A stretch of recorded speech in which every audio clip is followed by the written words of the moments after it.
let's get right into the news. Oh, Jesus. What was I going to say again?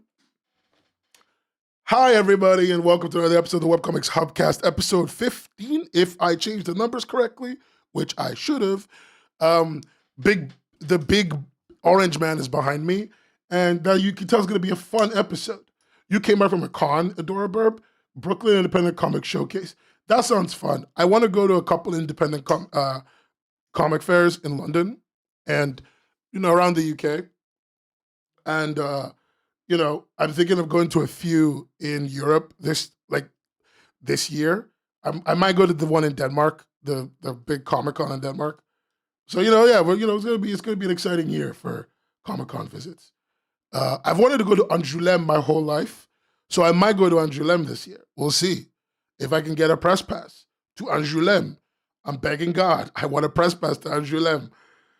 Anyway, back to what we're here today. Today we have a lot of topics to talk about, and I'm promising everyone in stream a beautiful, wonderful, beginning to end. The first story I'm going to tell you is going to be happy. The last story I'm going to tell you is going to be happy. Every other story I'm going to tell you is going to make you depressed. I just think it's more important I tell you that up front than waste your time. Okay? You can see the orange man behind me. You already know how this is going to go. So I think let's just start with a little conversation about comics and money, because I think it's always fun when we talk about money in this community. It's my favorite thing to talk about. Please don't be depressed. Don't already type the depressing thing. Coming to us from Korea Jungang Daily, right? I think it'd be important, it'd be remiss of us to not talk about how the webcomics industry is apparently printing money. Well, the comics industry in Korea is printing money. In fact, it's printing so much money that, and I'm going to zoom in for this number, that the the Association of Publishers in Korea did a basic audit of about 71 comic companies, and they found that the total amount earned by the firms, it's being blocked by the chat, but the total amount earned by the firms was 4.8 trillion, with a T, won, which is about $3.5 billion. Now, I think that's a huge number. Let's kind of understand what that means for us and why it matters for us. As it currently stands, the Korean industry is to me, seemingly the fastest growing industry in the comic space. When I say things like the American comic book industry isn't doing so hot, I'm not saying it because American comics don't sell. Fundamentally, they sell to people. People purchase them. I purchase them, for God's sakes. But the speed at which the Korean comic industry is seemingly taking over bookshelves, homes, phones, to me indicates a wider economic shift, right? It took manga, from my perspective, it took manga 10 years to be this all-encompassing force that every stranger knows, and every person who vaguely knows what an anime is, knows what a manga is. To me, it took manhwa like 3 years to do that. It took almost no time. And it seemed like overnight, people who I know don't give a shit about comics are talking to me about manhwa, are naming manhwa, are talking about fucking solo leveling, right? And in that time, in that massive amount of time, I haven't heard of a single new IP from the American comic book industry from the mouths of anybody under the age of 30. And I don't want to be a dickhead, but I just hope it comes across appropriately. That I think, okay, just for context, let me give you a percentage value direct from the publishing authority, from the Korean Publishers Association, because I'm reading their document right now, right? The amount of money they made, of $3.43 billion they made in 2024, is a 0.1% decline from the previous year, right? That's the amount of total revenue they made. The amount of profit they made went up by 36% because they made $141 million of profit in this year. So they went up 36% in growth, right? With comic books, web novels, and webtoons making a large percentage of that. And the top 8 publishers in the 3 categories I just mentioned, their sales, overall sales, went up 22%. So for anybody who's really bad at math, they sold, for every 5, if last year they sold 4 books, sorry, no, if last year they sold 5 books, this year they sold 6 books, right? That's one extra, for every 5 books, they sold 1 extra book this year, right?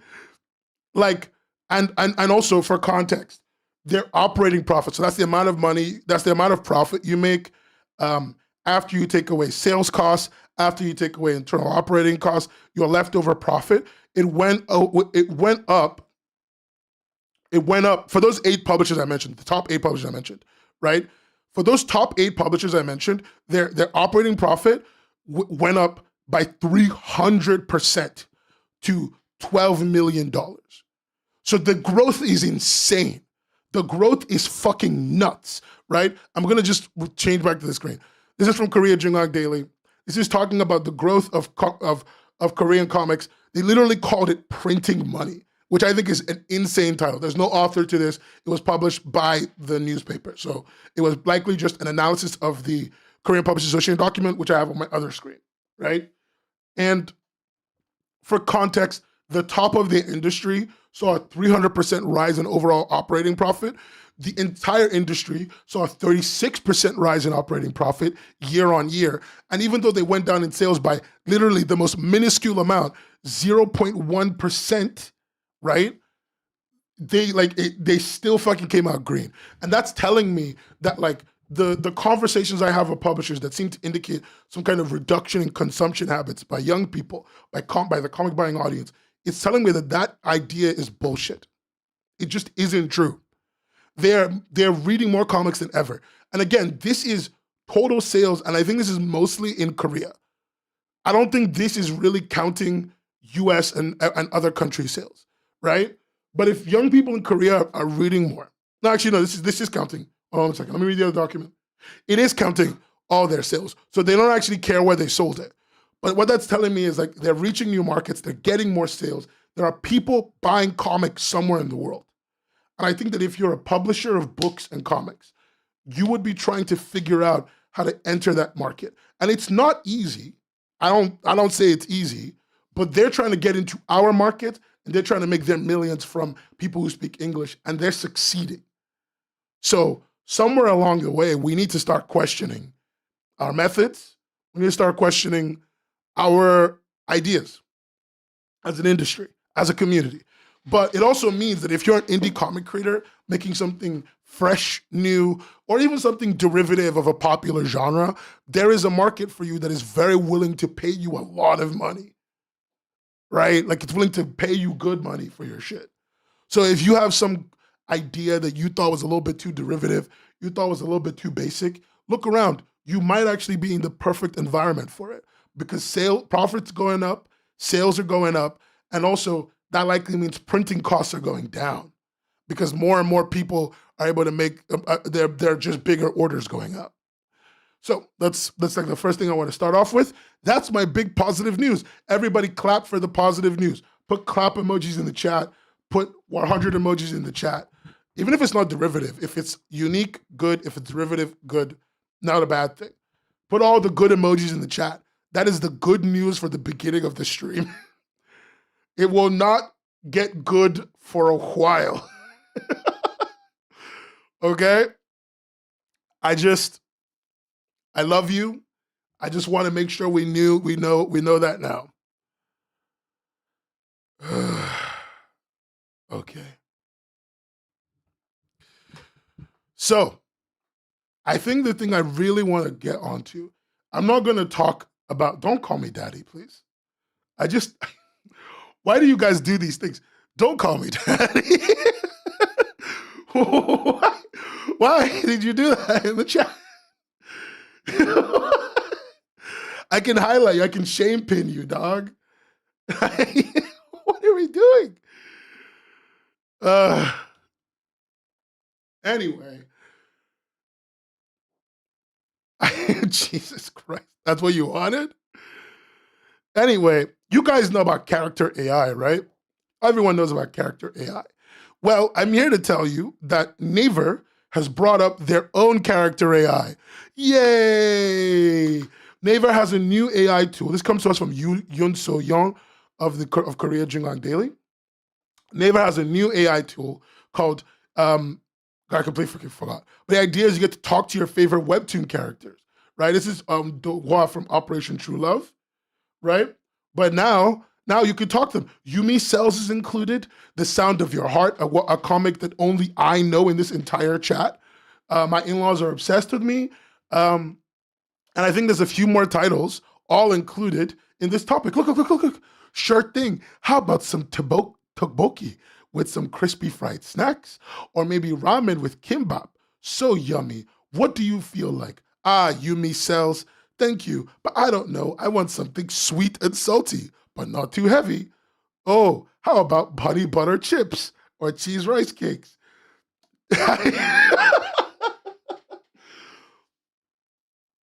the AI chat tool, the AI chat, like AI, the AI like character chat tool has apparently drawn 3.35 million users, right? With a total of 70 million messages. Now that sounds really terrible because hear what I'm saying. They got 3.5 million users and they only sent 70 million messages. That means per user, they all sent about 20 messages and then went, this is fucking stupid, and then left. A substantial number of people sent nothing. Like I don't, okay, wait, real talk. I want this to be an open space for us, by the way. Real talk. This is an open conversation space. Chat. Do you use character AI? Like, I'm not saying you use it with your character, but do you go in there and talk to characters? Do you talk to AI about your feelings? Can I understand what benefit this would give you as a reader or a creator or a consumer? Because maybe I just don't get it. Because I'm an adult. I pay taxes. I've never spoken to an AI. I literally don't. So no, because I have family and friends. I can understand that. I feel like it would feel weird. Fair enough. I don't want us to shame people because people genuinely do this and they legitimately get relief. And I just don't get it. Wait, what the fuck, Dan? Dog, what? What? I, are you good, dog? I hope you're good, Dan. I'm not even trying to. What the fuck? That much, Dan? All right, bud. I'll leave you with that. Um, yeah, adorable. I agree. I see people using it to fulfill role playing fantasies. But I can't sessions or whatever. But I can't imagine any other way. Even then, the like, how do I put it? Apparently, the character chat is having effects on people's comics. Character chat being added to their comics is increasing their readership, or at least increasing their revenue. But the thing is, we don't know how temporary this revenue is going to be. Billy Blank says I did use it for some D&D stuff. That's about it. Fair enough. It's odd. I don't get it, but the youth seem to be doing it. And I think to an extent as creators, we need to be aware of that, right? Because, okay, this is now another free conversation space. And I really want us to be honest. I'm going to switch away from this screen to the main screen just to talk. Guys, be real with me. Do you think the AI, like, okay, one, do you think that if somebody adding a character AI chat to your comic made you more money, you would be willing to do it? One. Second question, hold on, don't type yet. Second question, right? Would you do it with one of your main comics or a side comic? This tells me a certain kind of information that I want to know. Because I just want to understand, like, the kind of creator that benefits from this and how they think. Genuinely an open place to converse. I will not judge you if you say you would use it, and I would definitely not let anyone else judge you for that. But I just want to understand, if you hear that, is that something that sounds good to you? Does the idea of feeding one of your characters into an AI and letting your readers chat with it make you feel better? I've seen that some readers have done it on Reddit. Some webtoon redditors have been like, I put this character into the AI chat and I've banned them, but I'm still curious. So, few chats, really good chats. That's why we're the smartest community on YouTube. This is why we're the smartest community on YouTube. Why do I feel like this is going to be a social phenomenon that's going to be talked about in 5 years about why birth rates are down? Because men are lonely and sad, and women have nothing better.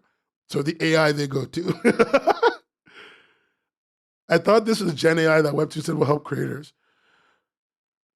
No, this is literally a chat AI. Neither. Plus, I feel like the AI will never truly understand the character no matter how much info you feed it.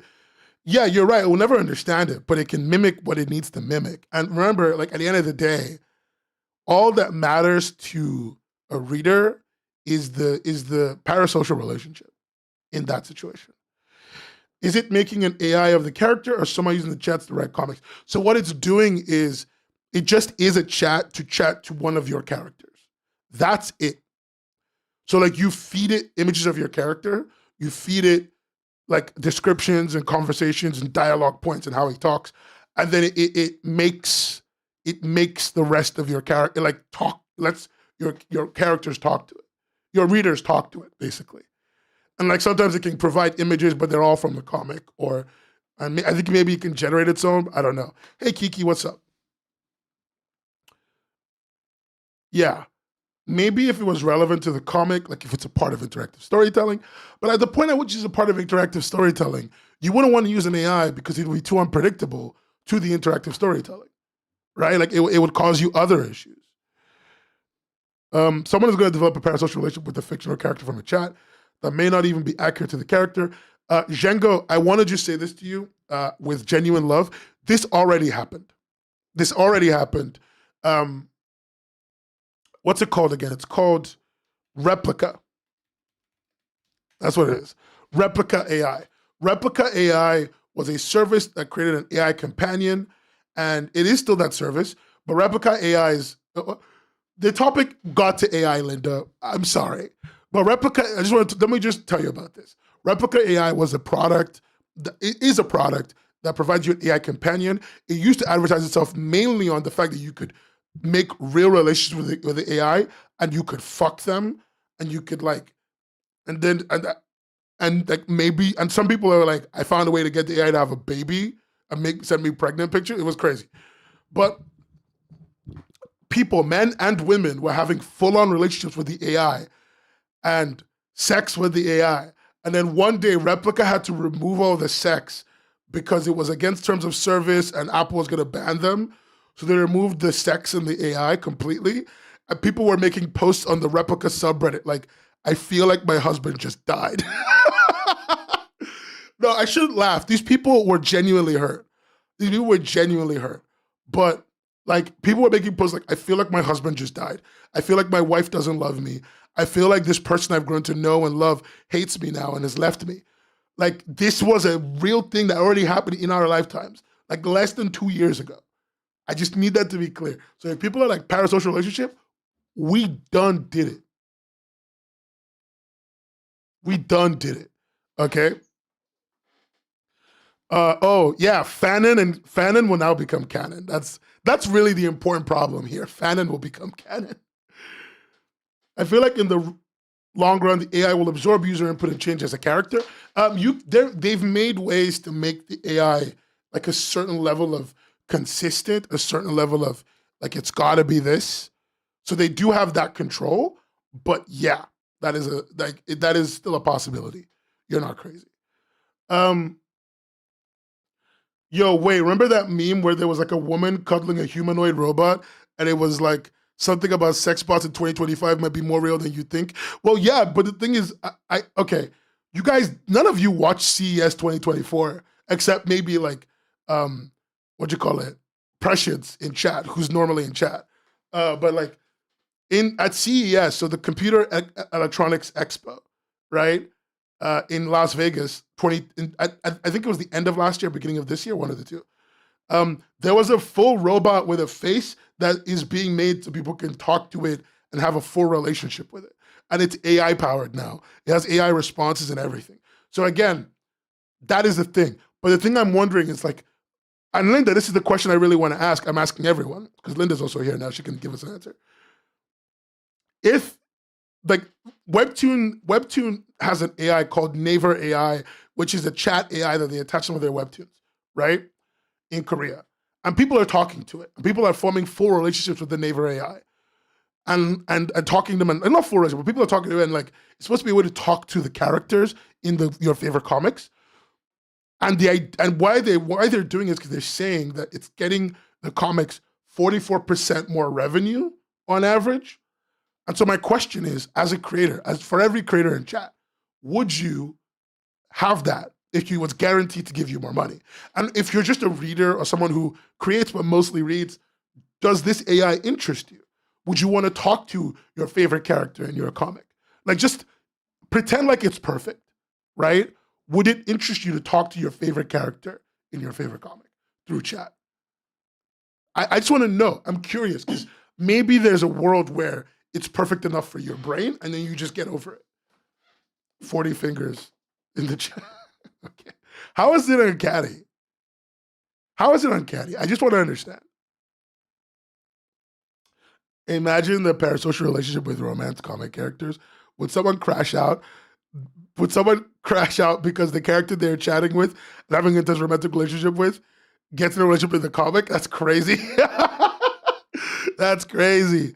Okay, Linda, this is for your readers, not you. For you, the only benefit would be more money. Like, okay, Linda, you're actually doing a book sale right now, so I can ask you this. Linda, love, if volume 2 of your new book, if your new book was guaranteed to get 44% more sales if you made an AI of one of your characters for people to talk to, would you do it? 44% more sales, by the way. So whatever the number of sales is now, like basically add on half of it plus. Would you do it? And also, would you do it because of capitalism, or would you do it because you want to? Like, is that something that makes you feel good that your readers can have that? I'm curious. I don't know if I want someone treating my OCs how weebs treat body pillows. Jesus Christ. Jesus Christ. Why would you write that? What the fuck?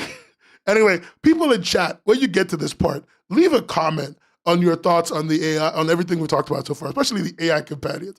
I'm just curious what your thoughts are as creatives. I don't get the appeal of AI, of character AIs. Like, just make a self-insert, bro. What if a character was canonically gay and someone was like, no, the character is straight? They already do this, by the way, Django. They do this right now. I don't think I will. Personally, it sounds unhealthy in the long run. My audiences are younger. Imagine what negative effects it might foster. This is a very strong sense of personal responsibility. I've spoken to a lot of creators who don't feel this way, and I respect when people do. I always find it weird to not understand that to a very strong extent, you are personally responsible for your audience and the way they react to things. I would do it if all the users had to fight over it, like it's a singular existence. I could only talk to one person at a time. That's fucking psychotic. Anyway, yeah, but look, Webtoon's doing it right now, and it's making them more money. And the reason why I brought up everything from the Webtoon industry making so much money to this AI thing to the next topic I'm gonna bring up, which is, guys, I know this may be very common in Korea, but another K-pop Webtoon has hit the building. Oh my God. I can't believe that they hit the second tower. Anyway, Jesus Christ. This boy band from Korea called Tomorrow X Together, Tomorrow Together, have launched have launched a four coma webtoon called Text Love or whatever. But it's a little cute webtoon. It's a thing that they've made. They made it with another studio. Did they do the Woof Woof song? Is this them? Okay, interesting. But anyway, they've done it. And the reason I think this is interesting, and I just want to make sure I click on the right thing. Is this the right one? No, this is the wrong one. This is the wrong one. Sorry. I've completely forgotten where I put it. Yes, this is the one. So as we all know, the South Korean government lost their prime minister not that long ago, in large part due to the fact that he was a fucking fascist, right? I don't really have anything good to say. Oh wait. Let me just read the thing Linda said before I go on. Linda said, "I would hate the AI, but I would rather make extra comics to communicate with my readers than have the AI." No, I think that's respectable. I think that's respectable. But no, what I'm just like the reason why I'm talking about all this Korean comic stuff right now is because again, after South Korea lost their fascist weirdo, right, and the current party in charge is only temporarily in charge until elections, the new Democratic Party frontrunner um, is basically running on a big campaign that includes increasing the K content market. So this is a thing that has happened before, and it's one of the big reasons why webtoons are really popular and why the arts out of Korea are making so much money. Big reason why BTS is making so much money. Big reason why so much of Korea is making so much money is because the Korean government has been supporting the creation of content for a while. By the way, this post is not written by anyone. It was made by AI. I don't really like this. This is fucking dog shit. But this is the only article I have in English on this, so please forgive me. Japan did go through this route of doing their soft power supremacy, and almost every major country that's trying to push soft power spends a lot of money on art. When a country starts spending money on art, it's because it doesn't see the value in pushing soft power or because it is in too much debt to focus on soft power. Typically, that's not a guaranteed rule. Anyway, but in the big Korea, one of Korea's big pledges for soft power big five is expanding K content market. And one of the big parts of that is expanding its cultural imports to $50 billion by 2030. It's a big thing in Korea, by the way. One of the big Korean goals that I've talked about before, that is still a goal now, and they've achieved once, but they want to achieve again, is the 1 billion webtoon. So that's a webtoon with 1 billion subscribers, 1 billion views, $1 billion, right? That's the idea. The idea that a single webtoon has made that much money from its derivatives and everything. And I think they basically have that with Solo Leveling, more or less. So 1 billion won, not dollars. But I think they basically have that from Solo Leveling because making $1 million is not that hard comparatively. But they're expanding it to be the fact that all K exports make a total of 50 trillion won. That's $50 billion, give or take. And that the entire Korean content market goes up to $200 billion. And that's all by 2030. That's 6 years away. So we're going to be seeing a crazy export of Korean content, and it's probably going to, and Korean beauty products and Korean food. And we already see that. Like, I live in the UK. Look, I have a lot of problems with this country, but my current housemate will tell you, finding kimchi in the UK is basically impossible if you don't live in like really centrally London, or you don't live really close to like a specific like East Asian grocer, right? And we don't have one where I live right now. Almost every one we have here is for South Asian food. But that just means like getting it is harder. But it's also, in my lifetime, I've noticed how much easier it has been. Like how disturbing, like we have a full set of Korean stores in London, lots of them, that you just go to that do the regular Korean convenience food, kimbap, everything. They do they make the ramen for you there, everything, right? That's not something I'm used to. It's something that I always find surprising when I go, and even though now it's kind of normal to me, still surprising. And it just is interesting how much export time Korea is spending, how much export money Korea is spending right now, and how much money it's making them to export this stuff. But you're seeing the investment in the comics, like it's going to be huge. We're going to get another Solo Leveling. The question isn't whether we're going to get another Solo Leveling in terms of the sheer impact on the populace, because one of my kids at my job had a Solo Leveling book. That's how fucking crazy expansive this is. That's not the question isn't that. The question is, what is the next thing? And who's going to own it in the English market? Well, this is mostly good for Korean creators, but it's actually good for all creators. This is very much a rising tide lifts all ships kind of thing, because even though it means more investment in the Korean market, more money being made in the comics market at all means that there's more money to go around to invest. You need to understand, right now, again, like I talked about in my last stream about how Webtoon basically lost more than half of its value as a company, right? it's not looking hot.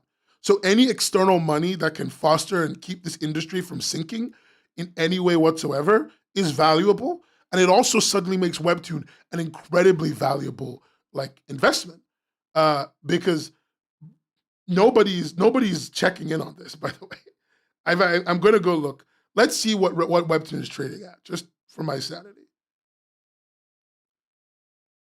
I was saying, but look, the Webtoon stock's already responded. It's trading at like $9 today, right? Like, people know that the value is going to go up. If you bought at like $7 when it was $7, you bought at the best time. Like that is actually, the Webtoon stock has only gone up. You would have made money by now. Anyway, my point I'm just getting to is we're seeing a larger investment from the Korean government in Korean culture exports. And that means we're going to see a larger general monetary investment in the comics industry. And while that's going to lead to a lot of export, it's also going to increase the number of readers in the market. The more content there is, the more readers there are, the more readers are available to engage in the market, right? And by that logic, suddenly, being a comic platform that serves content from independent creators that fits in the niches that K content often does, because K content that gets exported is often not the big, like it's the big budget stuff, but it's often very niche for our market.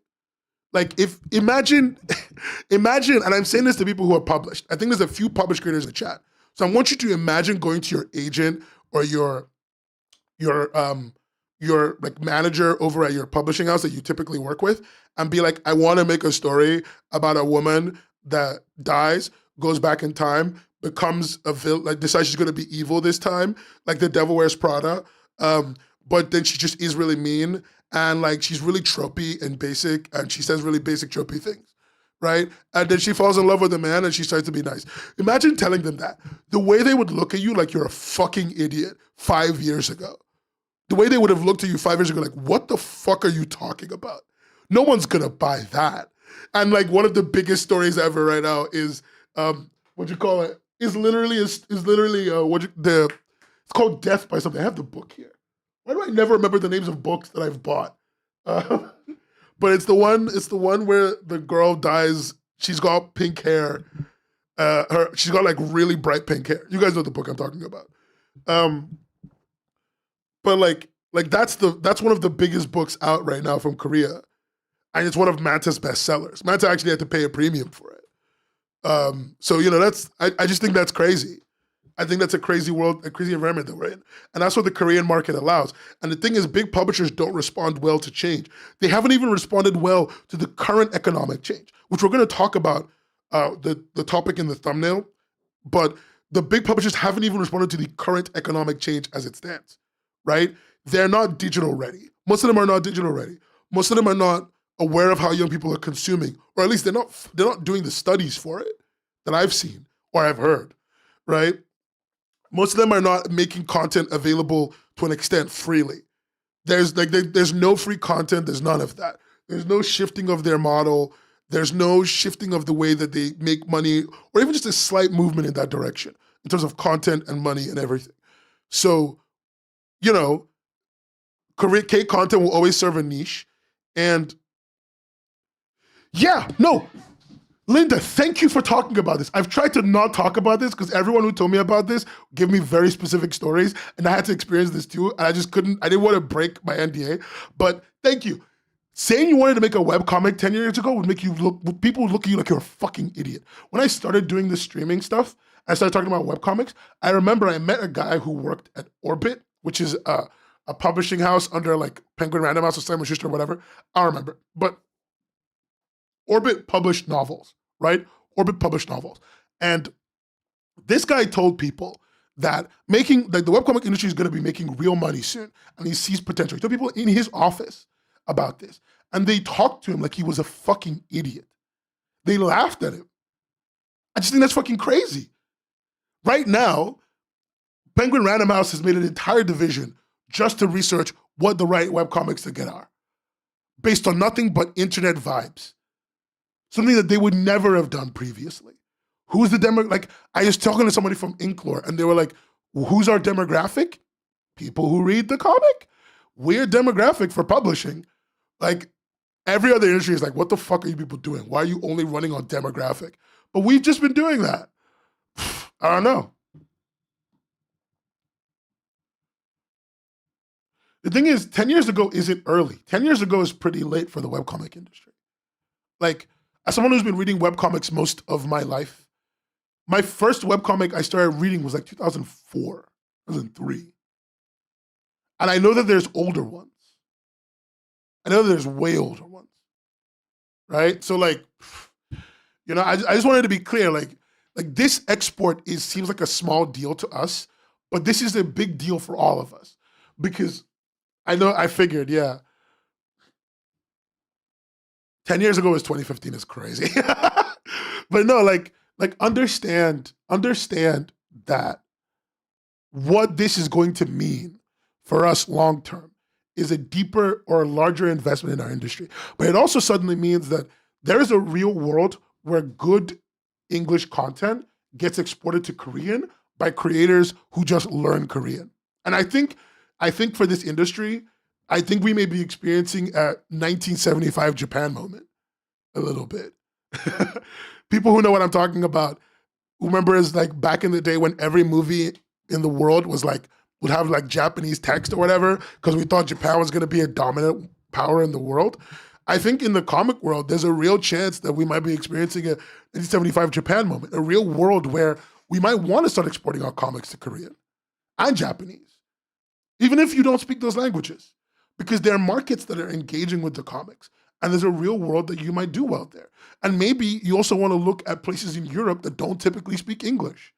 Turkey apparently has a pretty thriving comic book market. I didn't fucking know that.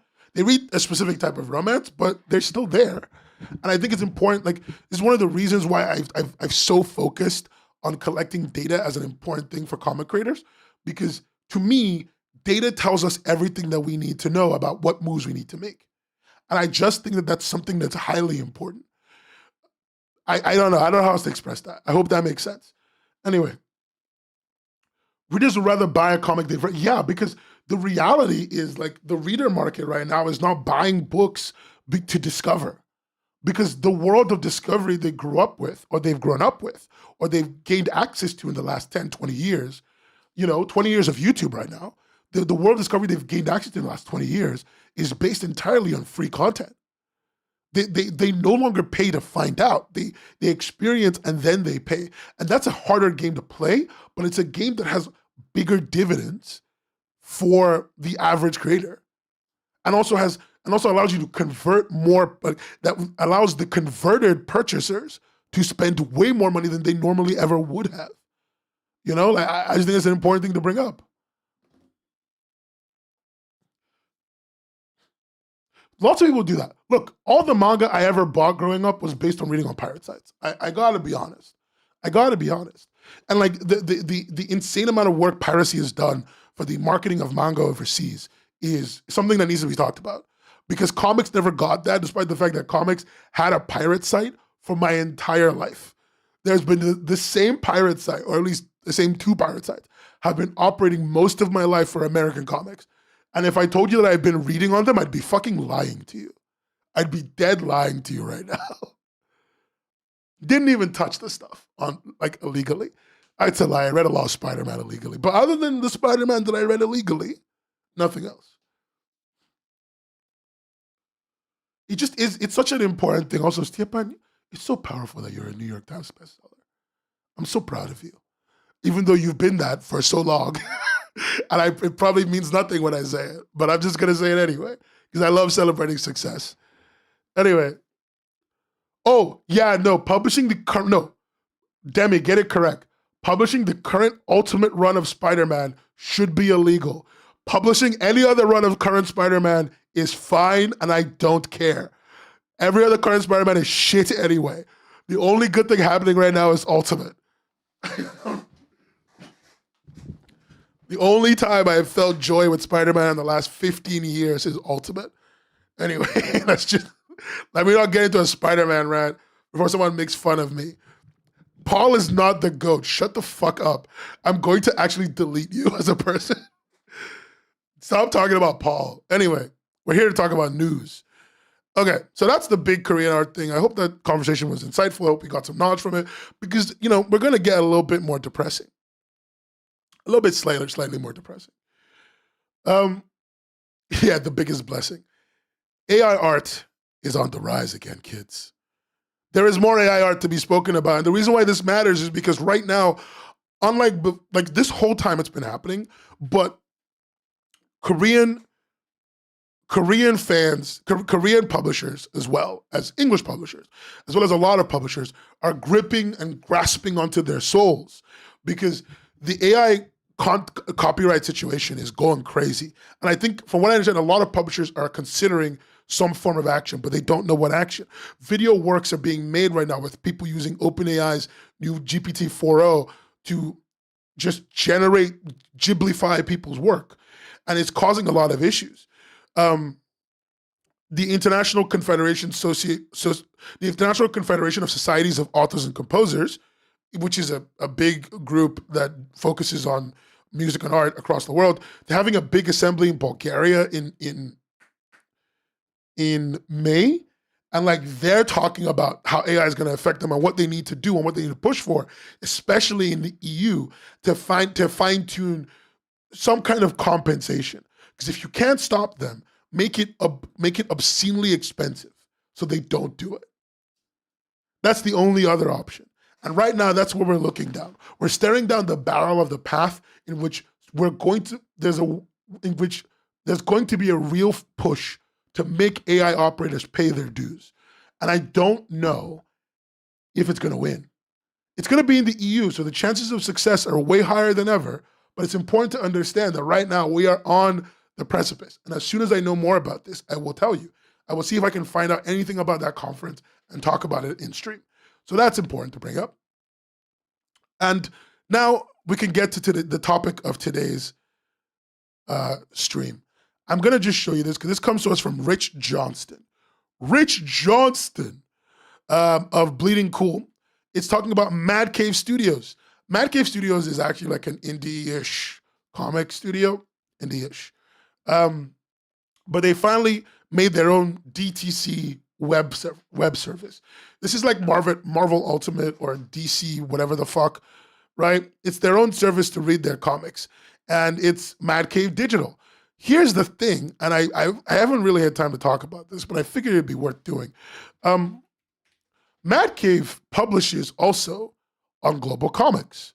Mad Cave is actually one of the most consistent publishers on Global Comics, from what I remember when I remember working there. They often put out their content very on time, very early, very on time, unlike almost everyone else.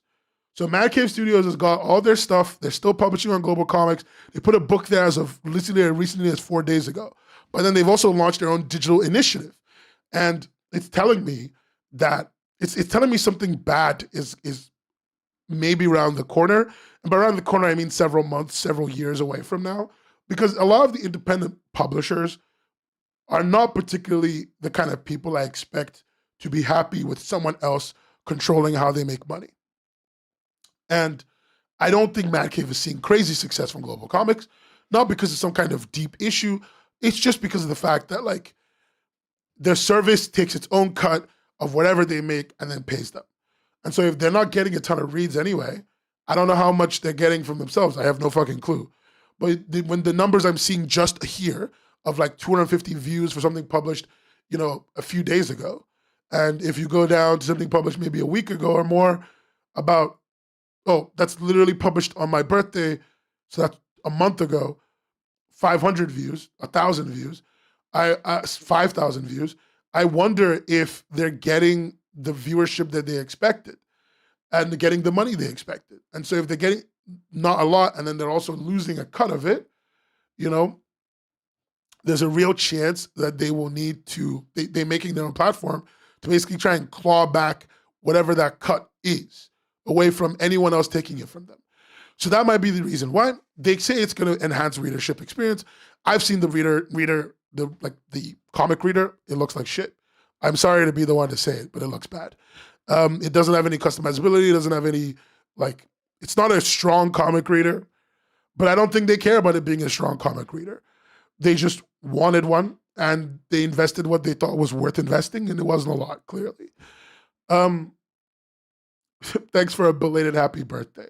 Now you all know my birthday. Whoa. March 19th. I will always stream on my birthday if it's a Sunday or a Saturday. Anyway. So, the service is available to use now. It has a feedback portal, but it's evidence of the fact that webcomic traditional American comic book platforms are attempting some form of adaptation to digital. They're doing it terribly. They're doing it slowly. They're doing it in ways that I would never advise. I would have just tried to make a bunch of people work together. That would have been better, in my opinion, than having this ever-present thing that, like making your own individual thing, because this is what's happening right now with streaming in general. Like, too many platforms to just get a little bit of content. I just won't go.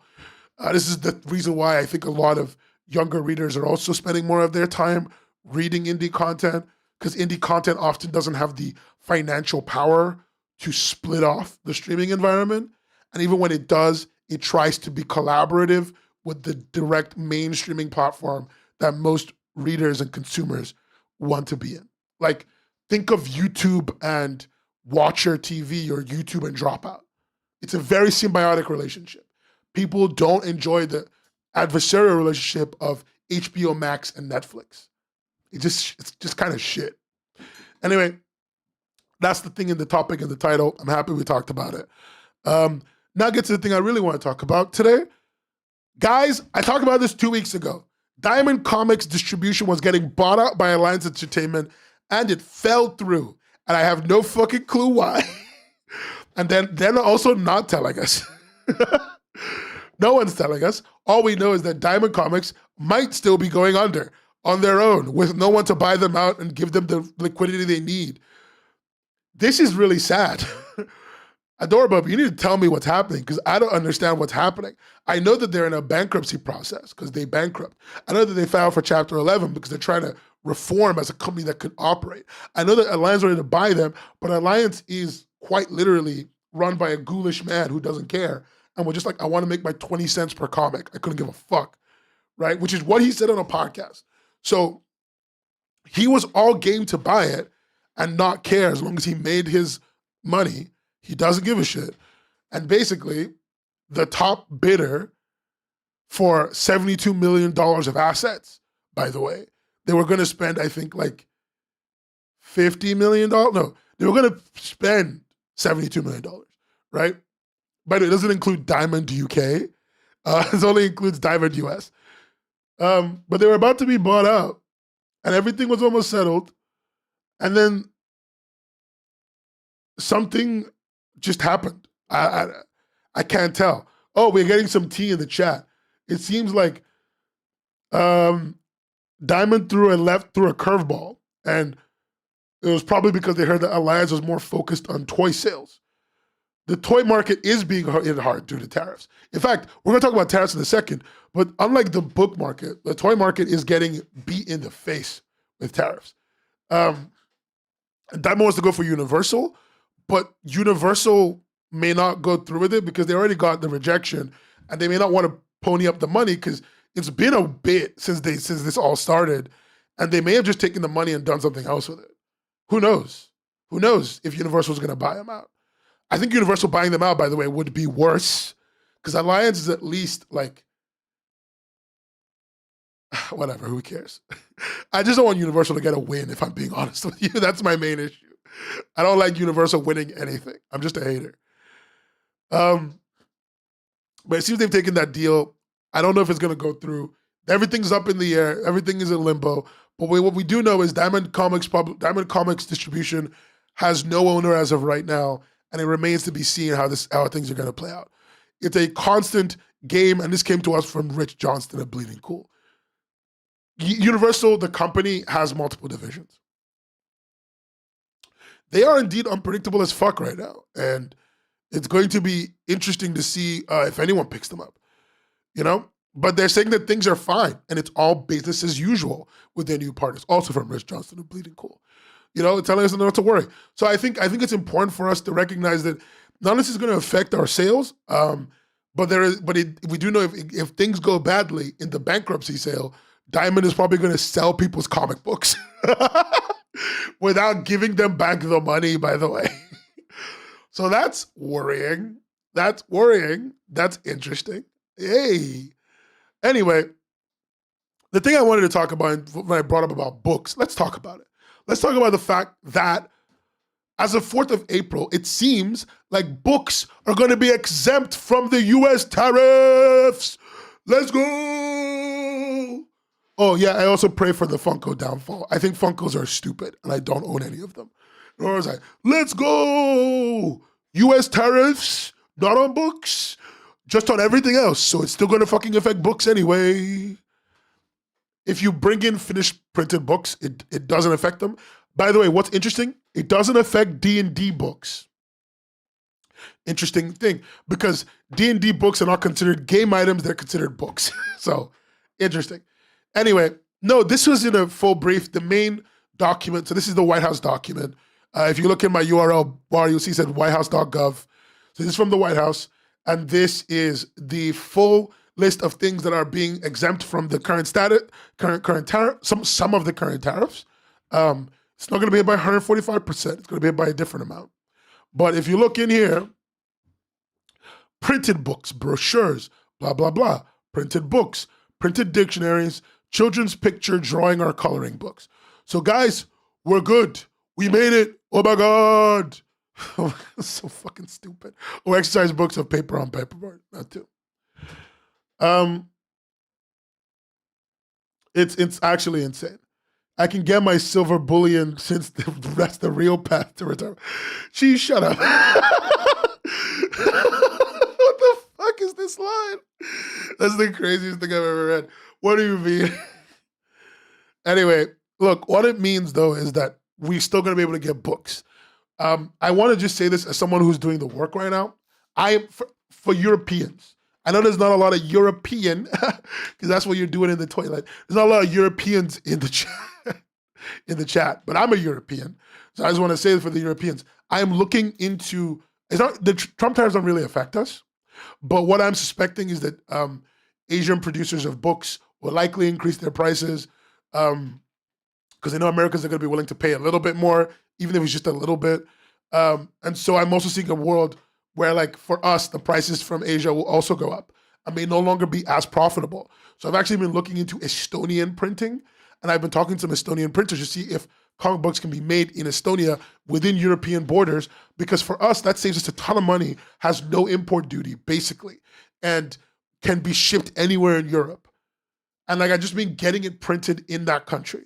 If they can, because they have a lot of paper on the cheap and they have high quality printers. We also have UK printers and et cetera. And I'm always saying support UK printers, but I'm also acknowledging the fact that if you're an indie creator, you got to save costs wherever you can. And that's it. That's my thoughts on that. I thought you spoke Estonian, John Washington antenna. What the fuck? That's not a real line. That's a fake line. You're making shit up. Anyway, so yeah, books are exempt. Guys, wonderful news. We're all going to be able to get our books from China. Sorry for the Donald Trump impression. I'll never do that again. This is like when I said skibbity riz and I gave all of you legitimate brain damage.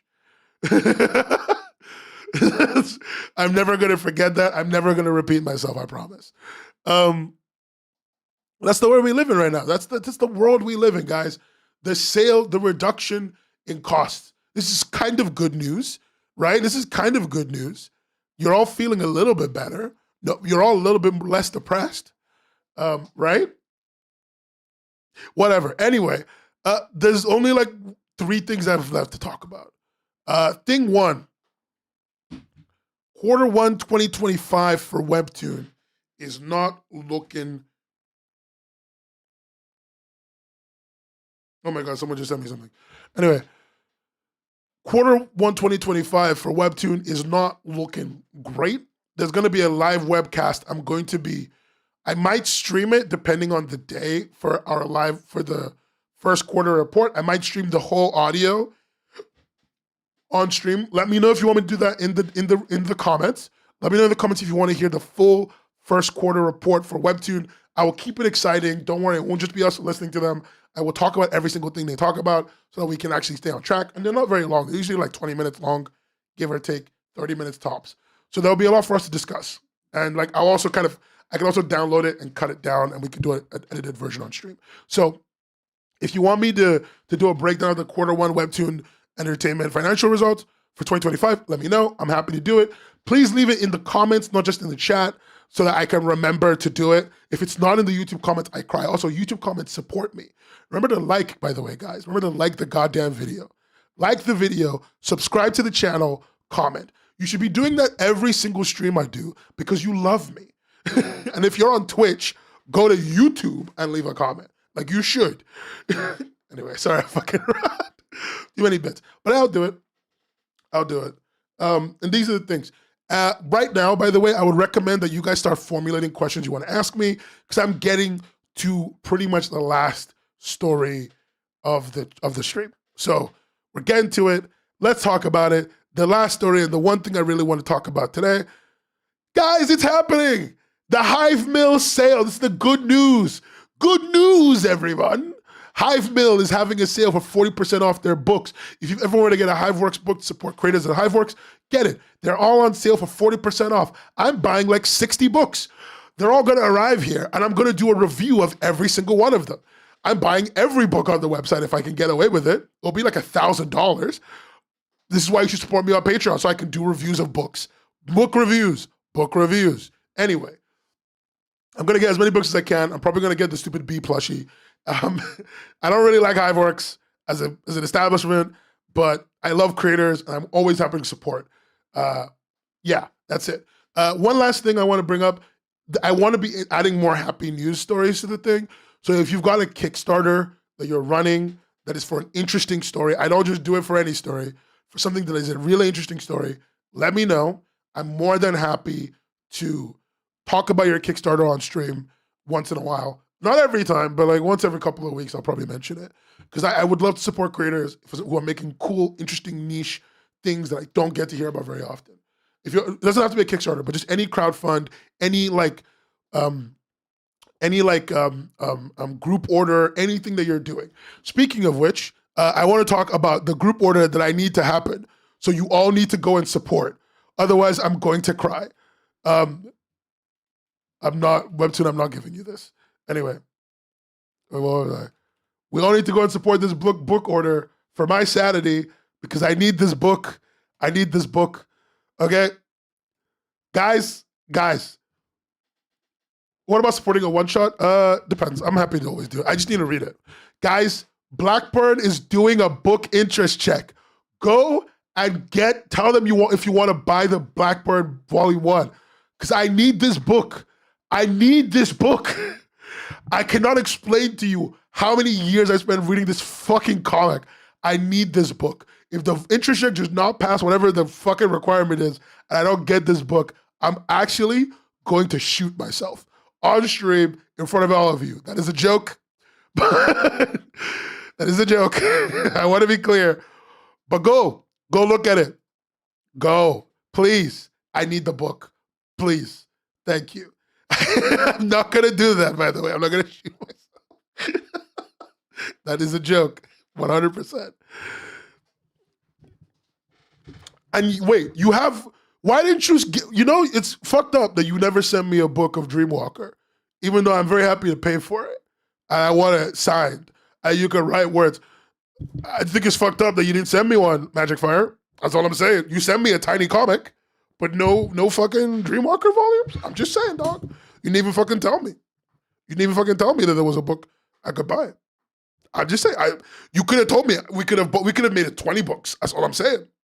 I mean, I would have put down money, but you were just mean to me. I think that's fucked up, dog. That's all I'm saying. You saw a test print Cheese Demon for Blackburn at the SakuraiCon? Was it that good? Oh, fuck. I hope I get it. I hope I get it with like an alt cover. I have every Momojiji book. Pretty much. I have almost every Momojiji book. It's like my joy and my pride in life. It says interest check is closed. Go in the comments of the comic and say you want it. It doesn't matter if the interest check is closed. Complain. I want that fucking book. I need the book. Okay, now it's question time. Question time is now. If you want to ask me any questions about anything we talked about today, that's a great time to talk about it. If you have any discussion topics that I haven't heard about, that's a great time to talk about it. I'm always happy to talk to you guys about anything and everything. Devil's Candy was a Viz title. I didn't actually know if Devil's Candy was a Viz title. I think there is a hold on, let me look. Something. Did you see Devil's Candy? Oh, wait, did you see Devil's Candy on the Hive Mill page? No, I don't. Oh, wait, yeah, it is there. I think this is just a different Devil's Candy. Oh, is it Viz and Hiveworks? Okay, cool. I know nothing about the Devil's Candy story, so I'm not going to pretend like I know anything about it. Everyone should just be sending me their books. I've said this before. I will buy everyone's books. Guys, I pre-ordered Linda's book. I will buy all your books. If you're looking for an extra purchaser of any of your books, I will buy it. Just make sure that my copy is signed. I'm doing good. My voice is still kind of up in the air, but I'm going to the hospital tomorrow, so hopefully that gets better. Yeah, but I'll pay the shipping. Why would I make you pay the shipping? I only made an ebook version. I don't know how to print. Yeah, I think that's always the thing to bring up. Have you managed to talk to anyone from inside Webtoon? I've seen at least 2 editors who got laid off recently who were only hired within the last few years because of the first quarter loss. I have like 2 people in Webtoon I speak to. One of them I can't talk about. One of them I can talk about. And like the one I can talk about is official. And what I mostly understand is that the loss is like, this is like last year, right? Webtoon Wattpad is making more stuff, but last year they fired like a bunch of people for Wattpad Webtoon studios, even though they had plans to do more development work, because just to make the quarter look better. And they're doing it again. And they're doing it again and again, which is the number one problem I knew was going to happen when the company went public. I saw this I saw the blood in the water, and I was talking about it. The Impossible Meat CFO guy is a ruthless cost cutter because he knows how to keep a company public. And it doesn't help the fact that, again, they have lost half of their value. They made $300 million just off of the IPO, and it's been downhill since then. And the thing is, not only have they pissed off their English investors, they've pissed off their Korean investors. I talked about this in the last Webcomics Hubcast. You know, it's a consistent behavioral pattern of irresponsibility, but it doesn't matter because the Korean government right now is going to bail them out. If the new Democratic leader of Korea, the new Democratic Party leader wins the election in Korea, and he likely will because he runs for the only party that didn't have a fascist dictator, right? If he wins, then like they're going to get basically bailed out. Is there any way to message me? There are 3 ways to message me, Eric. I'm going to tell you all 3 so everyone in chat knows. Way 1, you can always message me on Discord by joining the Discord, discord.webcomicshub.co.uk, or you can message me on Twitter. Every message you send me is off record if I need, and it's considered off record by default with me. I will only tell you when I want to make things on record, and that way you will give me the permission to do so. If you need to contact me with something that is a little bit more sensitive, that needs you to get lots of documents together or whatever, you can always email me at tipline@webcomicshub.co.uk. Tipline@webcomicshub.co.uk is an encrypted email address that is fully encrypted and saved, and every email is downloaded from the server and deleted from the live server, just in case. So everything is stored cold. I do all of this just in case people want to tell me stuff. Those are my 2 ways to get in contact with me if it's about tips or it's about important information that you want to keep secret, that you want to keep your name out. Again, remember, by default, off record. On record, I will tell you what I want to make on record. I will discuss that with you. I will tell you my thoughts. I will ask you questions. I will make sure to be accommodating of what you want to talk about. But understand that if you report to me a crime, I just want to make this clear. If you report a crime to me, I will give you an amount of grace time. And I mean like a literal crime. There will be a grace period, but I consider it my duty to talk about crimes. So I will do my best to work with you to talk about it in the least harmful way. And that could involve waiting a year or more, and I have no problem with that. But understand that I think it's important to talk when someone reports a literal crime to me. Okay? I don't want to lie to you. That's my thing.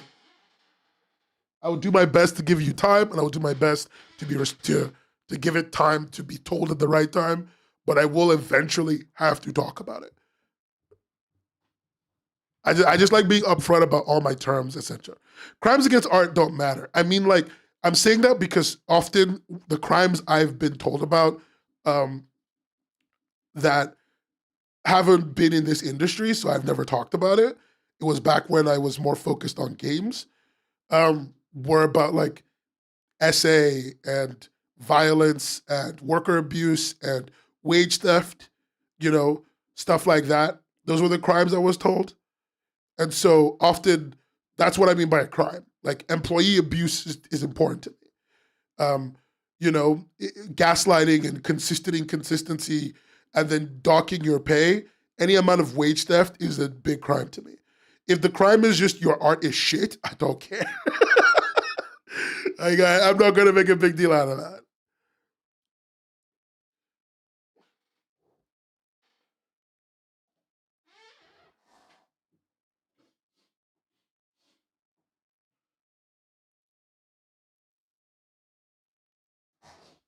You guys finding out that I had a games era is like the biggest downside of this conversation.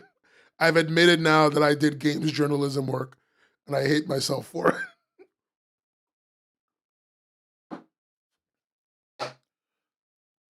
Now you know that I'm a big fan of. No, I'm not gonna say that. I don't know. Like, can I tell you guys something that's been bugging me a little bit? Like, real talk. Let's sit down. Sit down with me. Sit down. Um, I have been paying a little bit of attention. Not for IGN. I did games journalism work for a really shitty games organization that paid me $50 every 3 articles I wrote. I was like 16 years old. Anyway, one of the things that I've been thinking about a lot lately is about the platform thing that I brought up last stream. I've actually been making a little bit of headway on that. I found some things, can't really talk too deeply about it. But the longer I work on it and the more people I talk to about it that are like have done it before or work in it, the stranger the things I've been told. And one of the reasons I'm bringing this up is because I was in a conversation with a person I can't name. And they basically sat down and spoke to me and said, like, this is a guaranteed money losing game. But that's not true. But they have this belief for a reason that I don't understand, that the comic industry game guarantees loses money. It doesn't make much money. I will admit that. Look, this was one of our best years ever. And on average, the industry is looking at making what? $1 billion total profit? That's shit. I don't even know how else to say it. That's dog shit. $1 billion to $2 billion total profit is awful. Fucking toilet paper makes more money than us every year. But and I mean like operating profit, like so every cost removed, including paying the artists and shit. But like it's evident to me that like there's this perception among a very specific crowd of people who work in comics that like this is a temporary game. Like they're doing the job and they're getting paid, but like people who with actual power are talking to me like this is a temporary game. Everything is also I can have enough IP to use AI on it or to sell. And I just think that's really fucking crazy. I don't know about you. I think that's really fucking nuts, dude. I think that's nuts. And I think that's stupid because we do make money. Like, it's a thing I've talked about on Twitter a lot. I just want to say it for everyone to know. Every company you work for, especially the indie ones, if you publish a comic on an indie platform, the only one I know that is kind of exempt from this, or actually pretty much exempt from this, is Namekomi. Like they're the only ones I know that don't do this shit. But if you publish on any platform and you're doing kind of well on there, the platform will make a document. They make this giant PowerPoint. It's a huge PowerPoint. It's like thousands of slides PowerPoint, right? And they basically put all your comics in there, and they basically put them as their IP that they can sell themselves off of. And then what they'll do is if they get a deal for you, they'll then come to you with that deal. But the whole time they were basically shopping you around without your awareness. They all do it. Like, except Namikomi, they all do it. And I think that's fucking crazy. I just think that's nuts.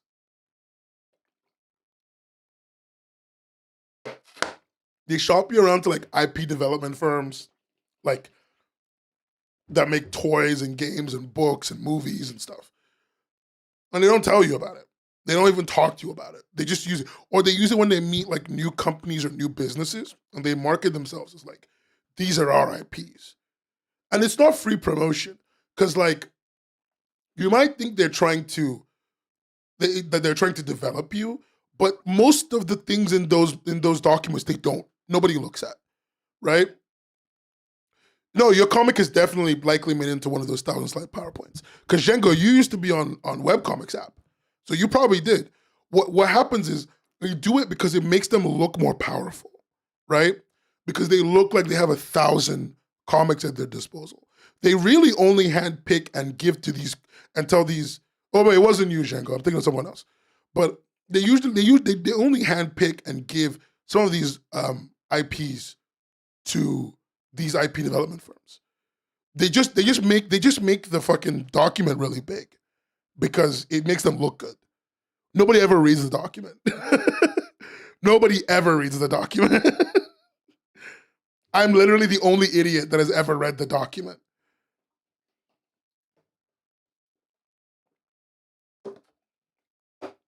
I don't know. It's just been on my mind. The only bright side to making my own comic company is that I get to nominate an Eisner. I'm gonna fucking ruin the Eisners. It's gonna be me, my fucking name, and all over the Eisners being like, dog, you gotta read. You need to read my comic. I'm gonna nominate the shit out of people when I make my company. Oh, all the indie creators that I'll be nominating to get them Eisners, fighting for their Eisners for my life. If I get one Eisner nominee in my first Eisner nomination year, I'm gonna cry. I'm gonna cry like crazy. Off topic, but I've always wondered why none of the comic platforms have tried algorithmically recommended feed because it doesn't work for them. Actually, you know what? Let's talk about this algorithmically recommended feed thing. I'm gonna open the Paint, so forgive me. Anyone who doesn't like it when I open Paint, but I think you all like it when I open Paint. So, yay? Question mark. Let's like quickly talk about what it means, why algorithmic feeds don't work. Okay. One second. I'm just mounting my mic, and why platforms don't like algorithmic feeds. What the fuck is the browser? Why in God's name is this not working? Okay, cool. Oh, fuck. Okay. Okay, cool. All right. So I'm gonna make this one really quick. That's a lie. But let's talk about it. So imagine getting a decent editor from a big publisher is a coin flip. Yeah, Billy, it actually is. It can be. But the editor isn't always a necessary component, so it's part of the reason why it's a coin flip. Anyway, the person who said an algorithmic feed question, right? I'm just gonna re-highlight that on screen. I don't know if my highlights are working. 1 second. What the fuck?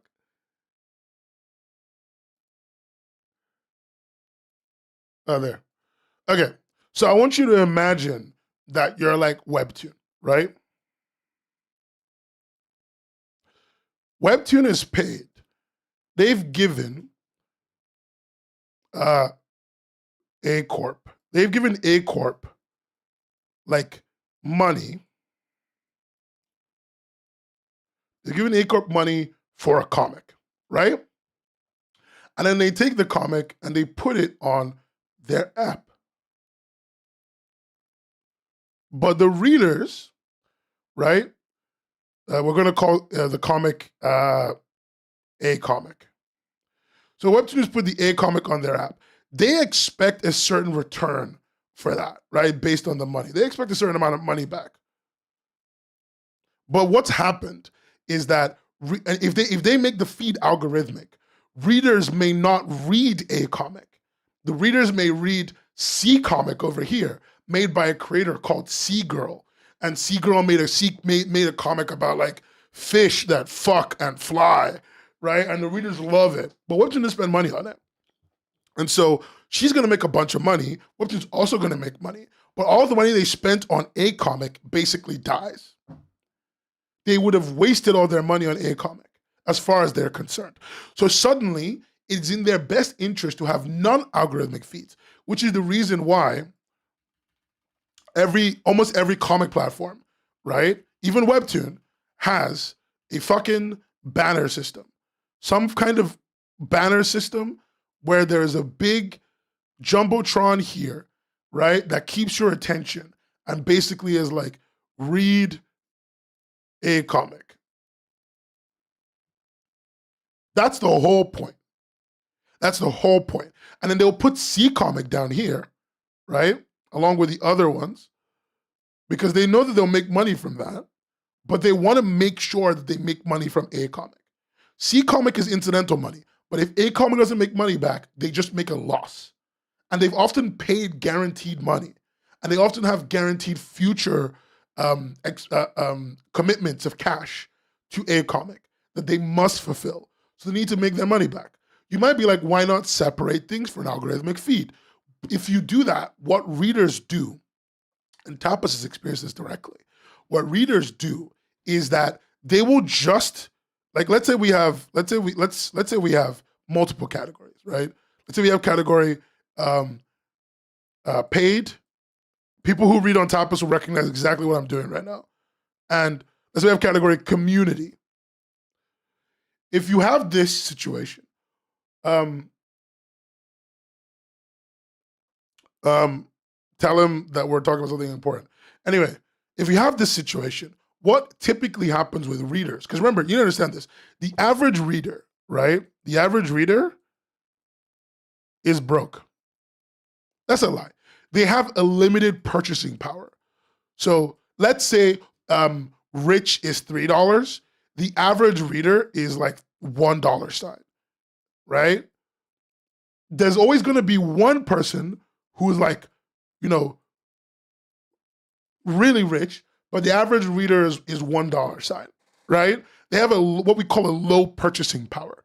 So they often don't want to spend money that they don't know will get them exactly what they want, so what happens when you create this split feed of paid community? If people read on Tapas will recognize this, the average reader will actually just go here. They will never go to paid, or they will go to it rarely, or only when it contains like the premium content. So what you then need to start doing as the one running paid content is you need to start getting really high quality, really exactly what the average reader wants to read. And the thing is, that's expensive and hard. And often you will have more misses than you have like scores. So it's not really a worthwhile endeavor because you want to keep your homepage as centralized as possible. So why split them when you can, as a platform who's trying to make real money? You can just make one homepage, right? One homepage, and then you can put free and paid in the same place. And so people who want to read the Fish Fuck C comic can still read it by the homepage, but also they see the big banner that's like, read A Comic, read A Comic. They're getting that, what do the kids on Twitter call it? The snow bunny mind control. They're getting hypnotized into reading A Comic. I've come to make an announcement. Shower the Hedgehog is a fucking bitch.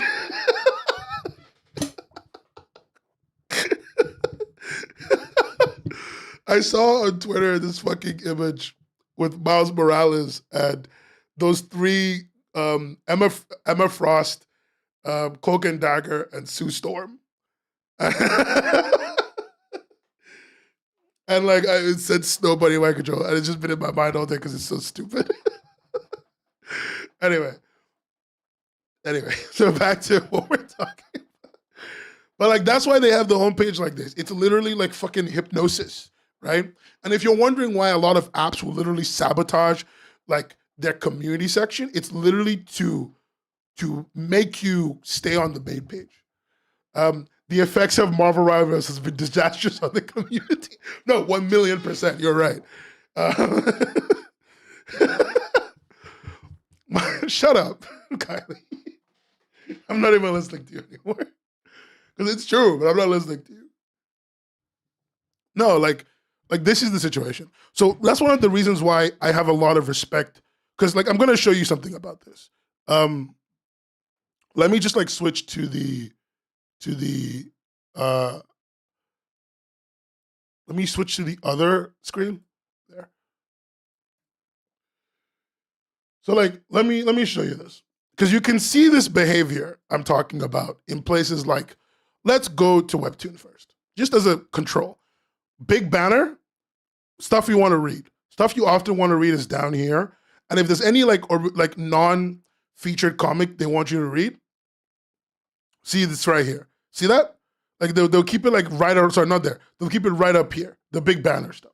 Everything else is just to kind of get you to pay attention to this, right? Let's look at Tapas's. Look, see the same thing? Same thing. Just the things they care about. Even if they know there are more readers of a non-featured comic, they won't let you know that easily. They'll make it hard to notice, right? That's why Community is literally 3 works away. It's away from comics, away from novels. It's literally here. This is Community. It's dog shit. Manga Plus has an excuse. They don't actually give a shit about making a good platform. This is just for creators to make it in the industry. They don't actually care. Like it's not a functional platform in the same way, right? It's not trying to build up success slowly for everyone. And even here in the community section, right? They will go out of their way to pick things that they probably were planning on spending money on, or they probably spent a little bit of money on, right? So I want you to see that. I want you to then come and see a different version of this in Global Comics. Check it out. Global Comics does it in a way that is also equally the same. It's got big tabs, and you can see these are all featured stuff. I think maybe not this one, maybe at Indie Jam, there it is. But everything else here is featured. IDW, Vault, DC, IDW, Dark Horse, DC, IDW, and then another indie comic. There's 13 comics on here, and 2 of them are indie. Yeah, we're not getting a Cam Girl jump scare. But also check this out. Look on the sidebar. Global Comics has these things they call channels, right? And the channels are essentially another way of funneling your attention. See this one that says Toons? That's where all the Webtoon-shaped comics go. But it's mostly the comics they've converted from traditional comic to Webtoon format that they really push on there. Everything else is like you're getting what I'm saying. They've paid a amount of money and they expect a amount of outcome. And they play it a certain way. And that's what makes Namikomi, to me, mega weird in a lot of small ways. But here's the big one for me. Namikomi's board banner is like based on popularity. They're not trying to, like they try and pick things that are doing well or pick things that need a little bit of a shout but are good. They're trying to show you the best content on the platform, right? Or it's even better. It's based on creator request. That's crazy. See, that's interesting. I thought it was just them picking, but I guess they're requesting. Okay, it looked like they were picking, but that's good. This is good information. It's based on creator request. Even better. Understand that what this means is that they are not deciding your focus. You ask, you create, and then they make and then they put up a banner that looks good. And look, say what you want to say about Namikomi as a platform. You can have your opinions. The banners look good. Almost all of these banners look good. Webtoon could never. Like, I'm sorry. I saw this one. This is the one that really hit me. I saw this one and I was like, Webtoon could literally never. Yeah, it looks like you make I assumed you make your own art. Yeah. I assume the creators make their own art. That's what I'm saying. This is like a showcase of you as a creator. Webtoon could never, ever hit the vibes that are coming off of this platform. The vibes are insane. Immaculate, in fact. You know, Namikomi has a lot of other problems. Bing bong. But it is very much for the artists. And you know, I've talked to the guys in charge of Namikomi. And every time I talk to them, every time I've talked to them ever, they are the most genuine fucking people. They really are for the artists. And it's quite genuinely, it freaks me out so much how genuine they are. Damn. Webtoon makes a lot of their own banners, by the way, for the creators. That's why they're often a little bit weird. They often take art that you already have. They ask feature creators to make their own. When they feature it used to be, I don't know if they still do this actually, that's a lie. I don't know if they still do this. But it used to be that when they featured a canvas comic, they would just make one for you without your permission, which is the funniest shit. Webtoon isn't, okay, look, I need to also bring this up. I don't like Webtoon guy, even though I do have there's positives about them as a company. They're generally good for the industry. But let's be fucking for real for a second. Oh, did they ask you to make one now? Okay, that's great. There used to be a time, Linda, when they just didn't ask canvas creators. They would just make one for you. It was actually the freakiest shit. But I'm glad they don't do that anymore. That's good. There used to be a time where they wouldn't ask. It was really fucking weird. But no, like I just want to let me be really genuine with y'all. I am I don't mind Webtoon hate, but I don't like it when it's useless. I think Webtoon hate doesn't have a function most of the time because Webtoon is an entry-level job. I genuinely see Webtoon for a creator with long-term goals and long-term moves and who wants to really develop their IP. I think Webtoon is very much an entry-level job. And I know there's long-term potential there. Every entry-level job has long-term potential for some employees, right? Every McDonald's has a guy who works themselves all the way up from cleaner to corporate manager to procurement manager of hundreds of stores. There's always a place for those people. But I think that for the average creator, Webtoon is an entry into publishing, and you need to figure out what to do after that. And I feel like a lot of creators don't do that because the uncertainty of the industry makes it hard to do that. Yeah, most people are mad at Webtoon at things that they will never have access to.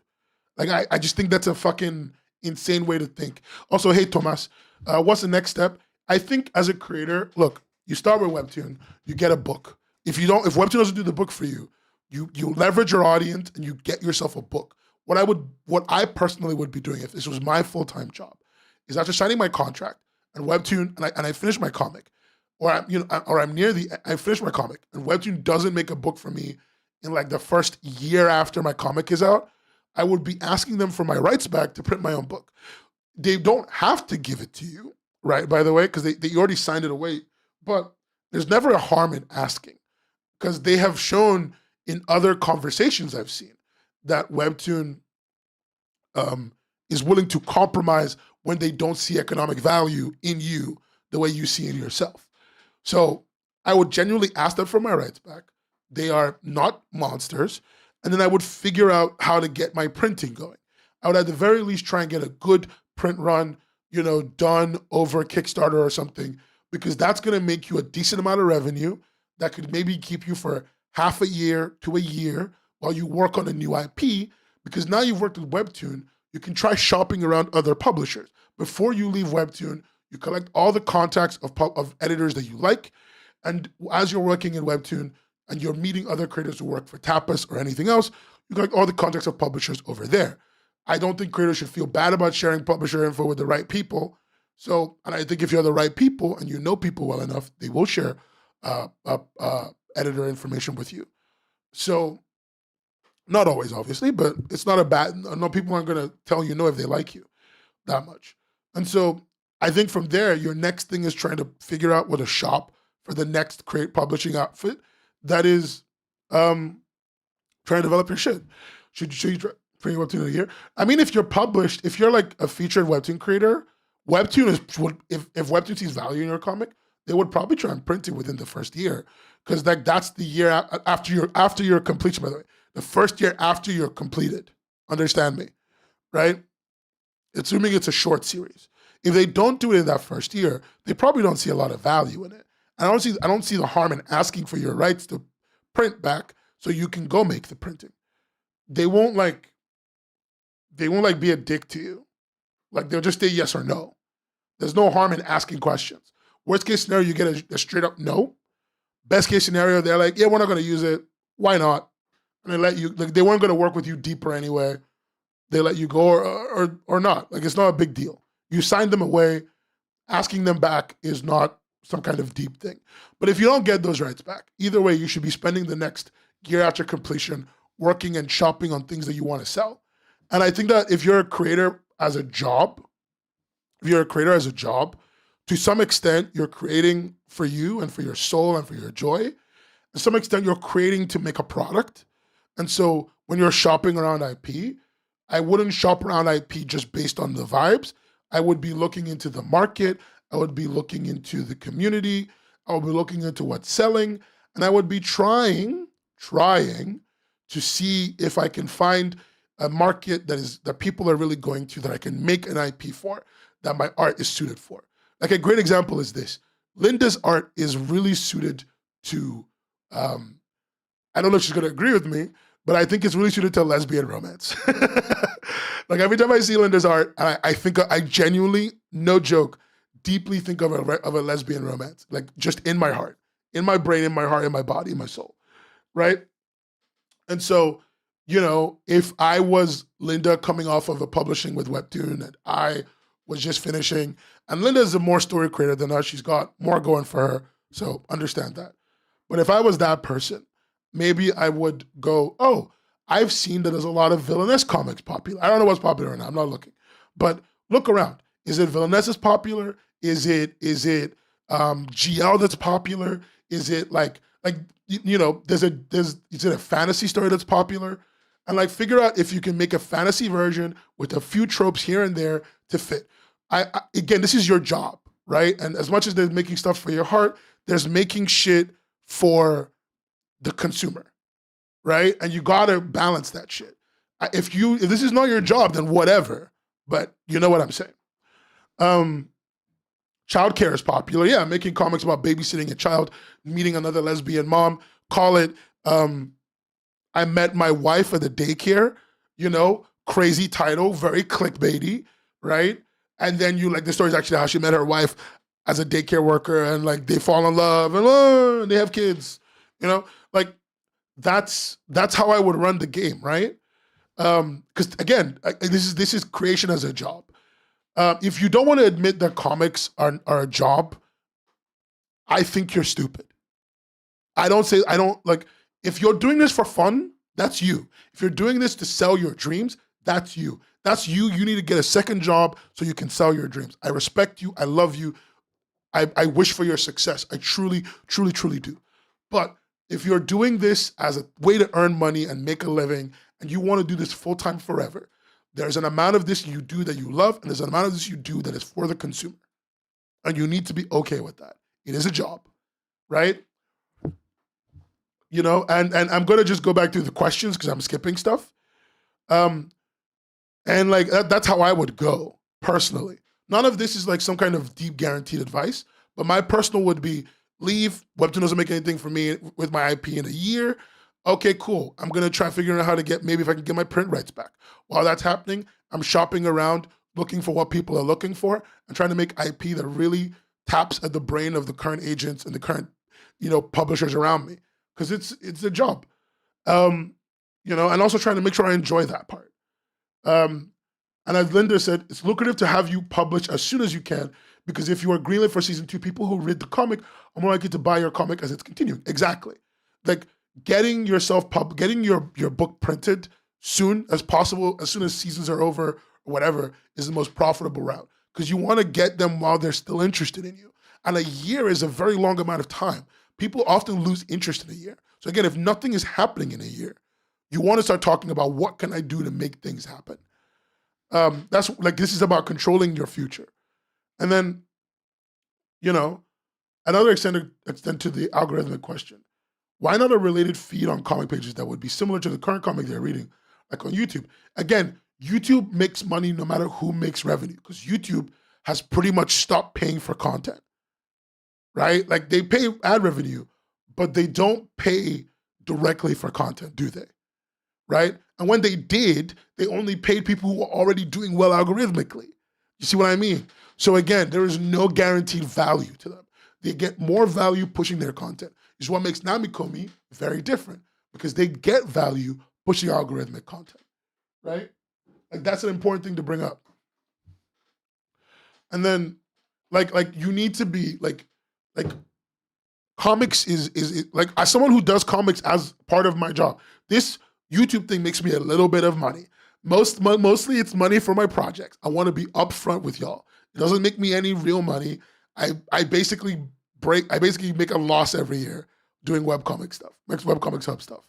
Like I'm planning Words and Pictures 2025, which, by the way, remember to like and subscribe to the channel and like the video. But I'm planning Words and Pictures 2025, right? And like, it's just costing me money and time. Oh, did the website go down? Was the website down? Oh my God, the website's down. Oh no. Oh, I just put the URL wrong. Anyway, I'm planning 2025 Words and Pictures, and it's costing me money personally. It's costing me a lot of time. But if this was my full-time job, this is what I wanted to do for my life, I would quite literally just stop going out. I would be there would be daily videos on the channel, because I know that's what you guys want. You want daily news, daily updates, daily whatever, right? And like, that's how I would run it for work. And I think that's how we should think. What's Words and Pictures? Words and Pictures is my yearly comic jam contest thing. Every year, for the last 2 years, going on 3 years, I do an event where I give away money and prizes, sponsored by some good people, around that for a comic. The theme, which will only be revealed at the beginning of the month of August this year, and I want to standardize us doing an August 1st to August 31st contest. But this year, we're looking at a pretty cool theme, I think. I made a big bucket of themes. But every year you get a theme, and then you try and make a comic to that theme in 30 days. And the comic is about 5 pages long on the long end. And the best comic wins prizes. Last year we had some great winners. The year before that we had some even better winners. And 2025 is probably going to be the best year so far, hopefully. I've gotten some great news about some of the physical prizes. Last year we gave out tablets. This year we're giving out tablets again. And I got great news on the tablets. I can't say too much, but I can say, guys, 22-inch tablets are on the table. 22-inch drawing tablets are on the table. I cannot say more than that.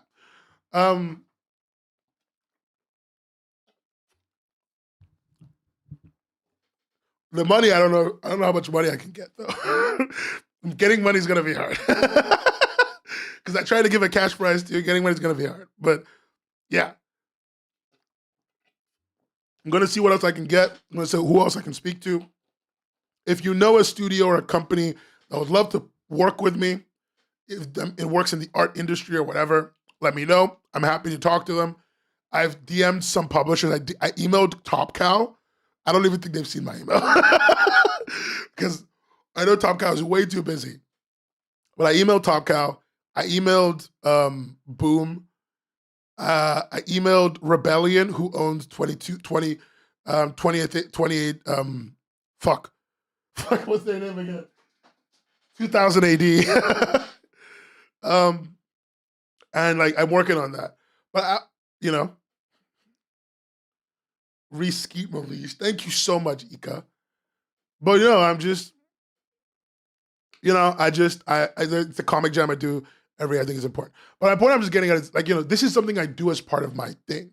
I do this for my entertainment, for my fun, for me, right? If this was my job, this comic contest, I would be breaking down doors to get like name publishers. I'd be forcing them to participate. I'd be paying them to participate, even if it makes me a loss, because it's about like getting what the community wants for the future profit. And I think that creators should start thinking about their comic creation a little bit more like that. If you want like good advice for comic creation, think of it as a job and think of yourself less as a creator and more as a salesperson.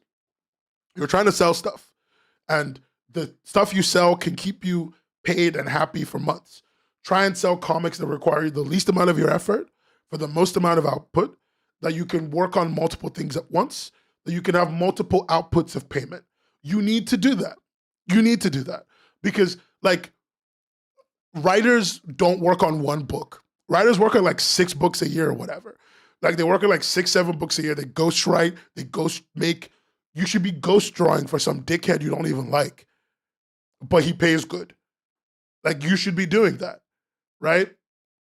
If you want this to be your mode of employment, you should be finding someone who wants to make like a shitty series of very generic stories that you can fucking whip out, draw without even thinking about it. And you just get on your drawing game, get on your game, right? Start making shit.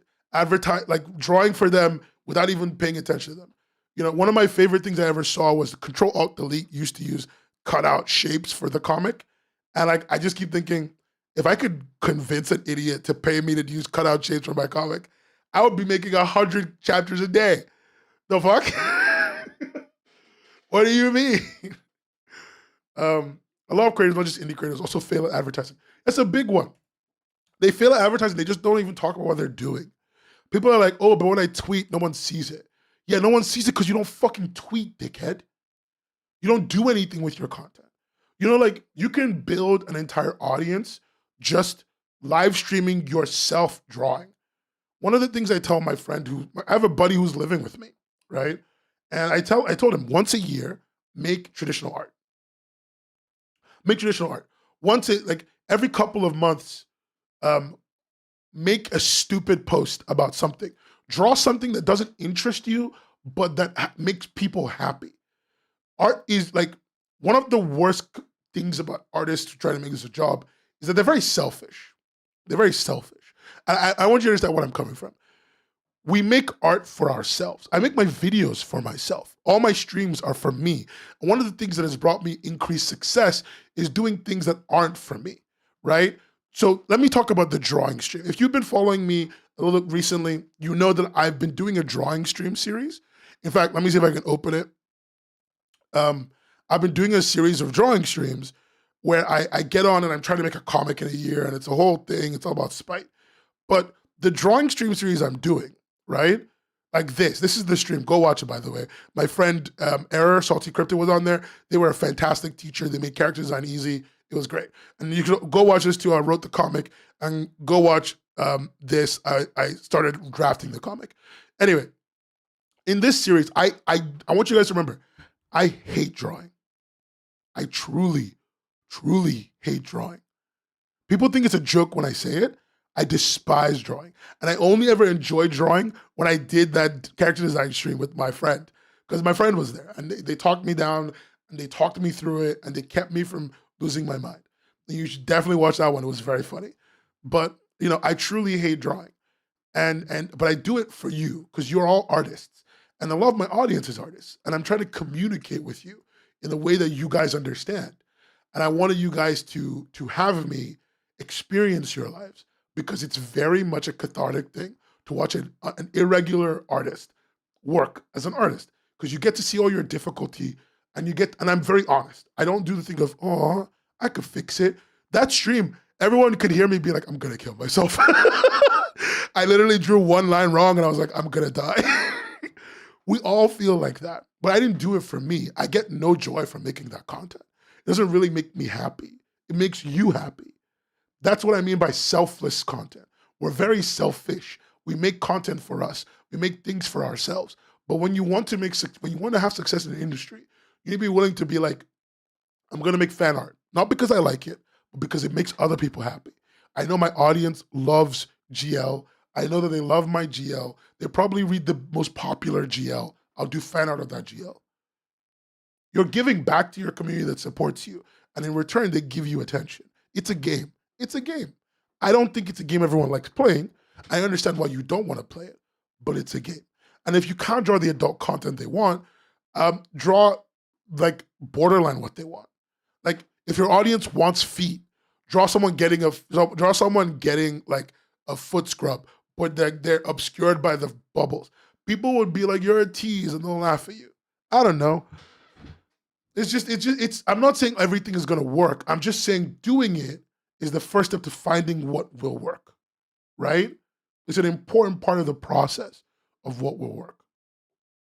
That's me. And like, I just think that more and more of us need to be engaging in that.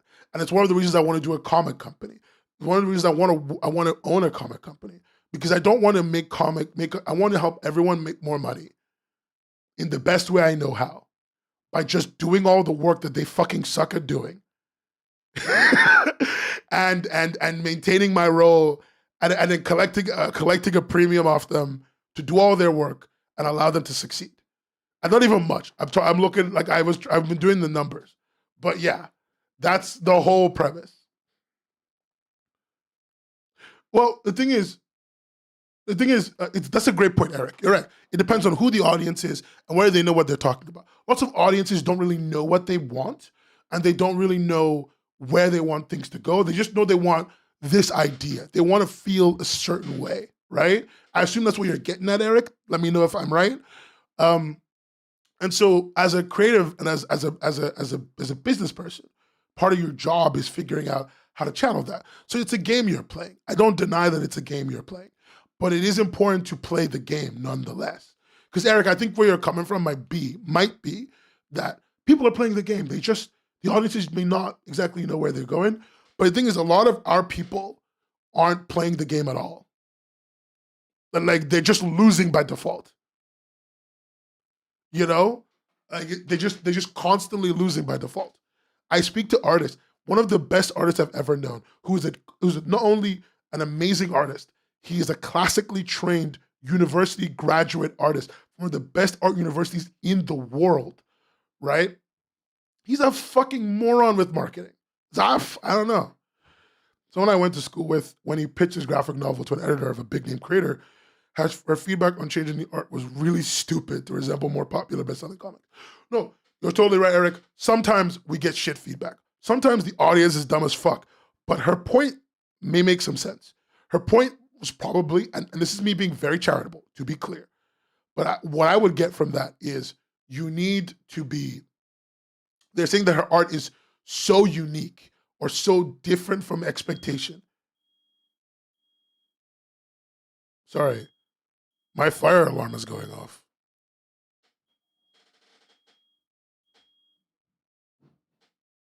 Okay.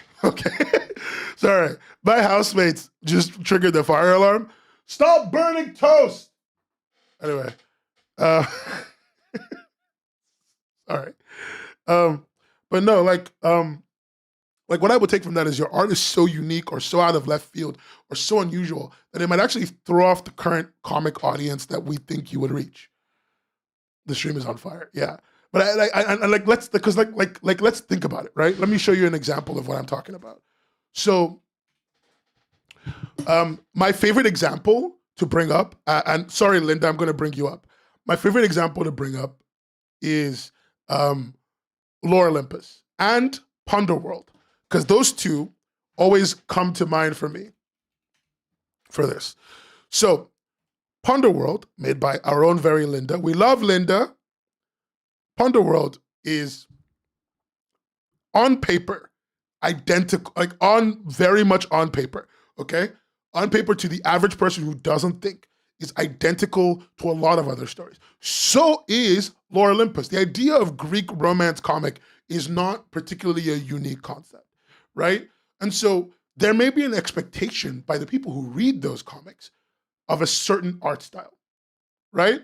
And depending on who the most popular story is, that expectation might be to look like Lore Olympus, right? Like my kids, okay, for people who don't know, I teach high school. So the kids I teach are like very into the Lore Olympus. They love the Lore Olympus look. They love the limited color palette.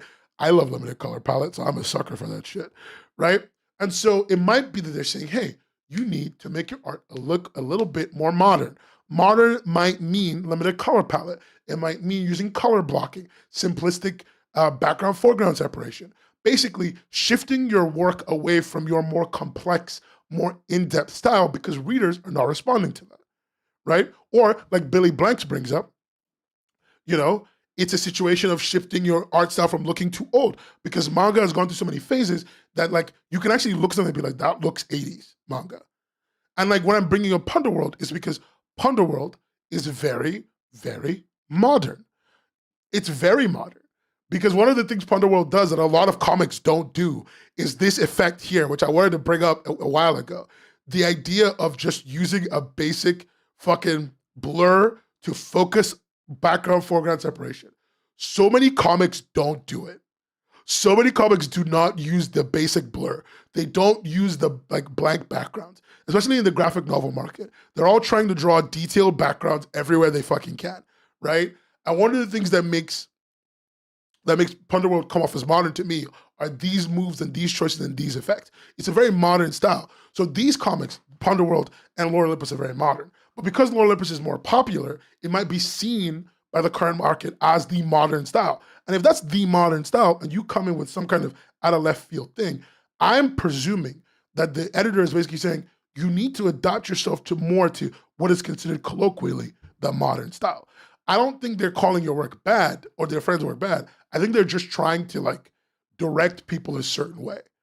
I don't know. Tell me if you think I'm crazy, but that's just my thoughts on this one, right? Because I understand the criticism. Because I've seen the criticism, I get it. Like one of my favorite, Linda should teach everyone how to color because she's the best. I should ask Linda to teach me how to color. Wait, someone did it? I didn't even know someone did it. What? Oh my God. Oh wait, this one. Yes, no, I do remember this. I remember this. Okay. Linda, this one had more than one problem. I don't want to be a dickhead, but this one had more than one issue with the audiences. Poor Nicole. I know that she didn't do that. I know that she didn't actually do that with the coloring though. She didn't deserve the feedback. I remember how shitty people were to this comic. It ended up with like a 3 rating or something on its first day or whatever. It was really no, it was awful. That was not okay. That was not okay. Yeah, like color coding is great for kids, and she was just doing her job. They didn't even give her a chance. But like, no, Nicole did not deserve to be treated like that. That was bullshit. No, yeah, like look, I read this and it just didn't spark joy in me. But the behavior in the comments, especially that first day, no, unacceptable, unacceptable. I was actually legitimately mad. I was legitimately upset. Like, did not deserve that behavior. The rating, everything, unacceptable. And basically, because they don't want her to get, I don't know if it's because they want to get harassed or whatever, but I haven't seen this banner since September. I was hoping it would get another chance to basically like, as it's developed more story, to basically like recapture an audience, and they haven't bannered it since. So I kind of pissed by this one, to be honest. Maybe I missed the banner, but I haven't seen it. Yeah, pissed. People like when people it's so fucking crazy. They just gave her no chance. She deserved so much more, and I hope she gets it. I hope she gets it. Maybe I should make a video about her book. I should make a video about her comic. That'd be nice. Anyway, but no, like you guys get me on this. Anyway, Eric is saying that she basically trying to make my friend's book look like the other comics she edits because those are the only comics that editor reads. Yeah. Also, this is the other thing as well. Oh, it's a great point that you reminded me about, Eric. Um, Editors are people, and people have preferences, and people know how to market their preferences. So you need to also find an editor that actually cares about your genre and your style and your age group. I think age groups is such a shitty way of marketing anything, but whatever. Ignore me. I'm just a dickhead. Um, because I really am just a dickhead. But like, it's important in my opinion, to be able to find that right editor or that right agent that cares about your content and cares about your genre, age group, style of content, etc. It's a difficult game. Don't get me wrong, but again, this is a job, so of course it's a difficult game. You know, anyway, of course it's a difficult game, right? You know what? We should all go and review this comic and give her a positive. What's my age group marketing issue? Age group marketing is a little bit too restrictive in my opinion. It's always been too restrictive in my opinion, right? Like this is a personal beef with age group marketing. I legitimately do not believe age group marketing is by itself, which is often how it is used when I've spoken to people. By itself is such as useful a metric as people think it is, because at least with web content, what you expect to hit doesn't always seem to hit. Like, okay, this is an early Webtoon thing, and I'm going to talk about it. It's no longer a thing on Webtoon, but it used to be back in the day that Webtoon would put on the front page for all the originals, most popular by age group and by gender demographic. It was actually like the coolest fucking feature. So you see here where it says new and trending, originals by genre. This wasn't here. It used to be top 10 boys, top 10 girls. And then you could choose age demographics, 30, 20s, 10s, 30s, 20s, 10s. And the top 10 books by women in their 30s was like Lore Olympus was one of those ones. That was the women in their 30s one. A book that is like clearly made for like 20s, late teens. But the women in their 30s are reading it by the dozen. They're the ones who carried it to success, right? And I'm not saying just her. I'm just saying that was a consistent thing I saw. And so it tells me, to an extent, that for web content, because of the freedom of access, because of the wide-ranging accessibility, age demographics just don't seem to do what people think they do. The next thing I want to bring up, and I know it's a bit of an outlier, but I want to just bring it up to highlight that it's not always useful, is Bluey. Bluey is the one I think I always bring up. My kids at my job are always surprised that I watch Bluey. Bluey is I loved by adults everywhere. Fuck it, I'm just gonna admit it. I watch Bluey on the weekend sometimes. Sometimes when I'm having a really sad day, I turn my phone on when I'm walking home from work and I turn on some Bluey on the YouTube and I watch a little Bluey, okay? Fuck it, I'm admitting the truth. I watch Bluey on my own time, by myself, okay? And I just think that like, I know a lot of adults do, and I know it's an adult phenomenon. And so I just come off it by being like, I think we should also realize that the adults are engaging with the content for young people. Young people are engaging with the content for adults.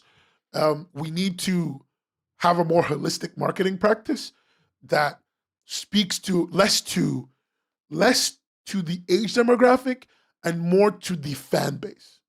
And Inklore is an example of that, and more people are doing it. So it's not some kind of deep cut I'm making here. A lot of people have thought about this, but it's just making me think about that. Like Japan does that a lot. Yeah. Like, you ever notice how when a game marketing comes out for like a sequel to a game, like God of War 2, they don't go, they basically make marketing on the memes that the community made. You know? Like they make marketing on the memes. Like they talk about, like when God of War 2 came out, one of the ads I saw was, your favorite dad game is back. Like I'm not saying age demographics are useless. They definitely are, and they definitely are helpful. But I just feel like we market, like the book industry has always been marketing in a very restrictive way. And I wish we opened it more to the way that content is working right now in the current era, which is more fandom-based and less demographic-based, because those demographics will eventually age. And especially because comics take so fucking long that if you start a story like I Love You and you're aiming it at teen girls, by the end of I Love You, your teen girls are all women and some of them are married. And if that's what's happening, you can't keep marketing to them like teen girls. So you gotta market to them as a community. That way, as they age, community marketing keeps them interested. That's my thoughts on this. Tell me if I'm fucking stupid, but that's my thoughts.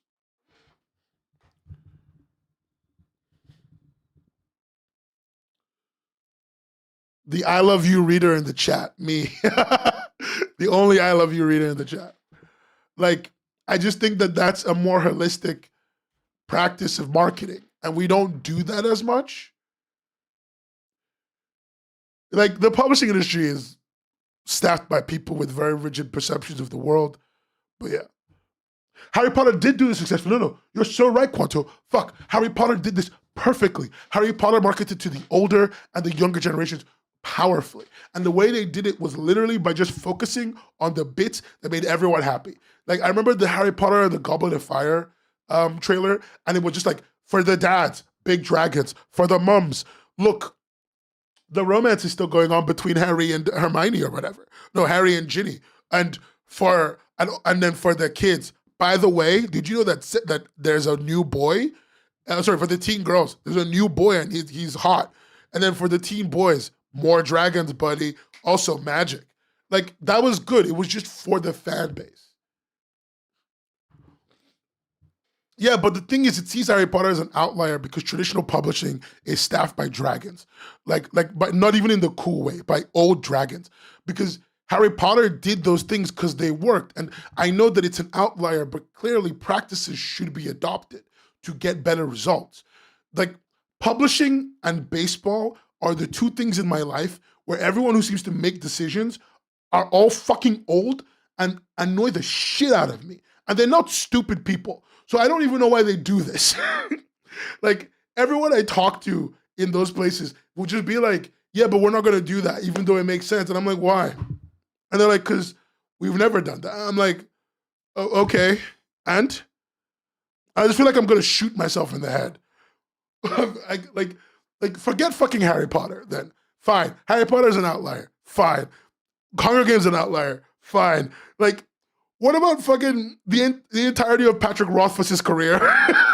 It's just fandom marketing. The only reason why that man even matters anymore is fandom marketing. What the fuck?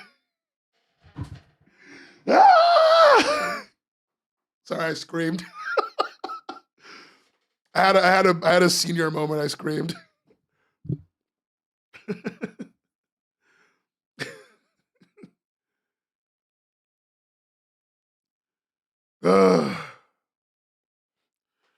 Like, no, there's so many things where fandom marketing works. And in the industries like gaming and movies and TV shows and fucking almost every other media industry has abandoned the idea of solely looking down age and is focused on fandom marketing. And those industries boom. And we don't fucking do that because our margins are shit. So everyone is hesitant to try a new thing because what if it fails? You don't want to be the reason the company doesn't make a profit this year. Man, I'm tired. Ah! Yeah, I'm having a senior moment. I'm sorry. Like, it's frustrating, right? Because, like, as an industry, we should be adapting and adopting the ideas of other media industries so that we can keep up. And the thing is, the only time that we get to adapt and adopt is when indie creators show up. Indie creators do all the work and they figure out all the mechanisms and they figure out how all the things work. And then publishers show up and be like, yeah, we knew it from the beginning.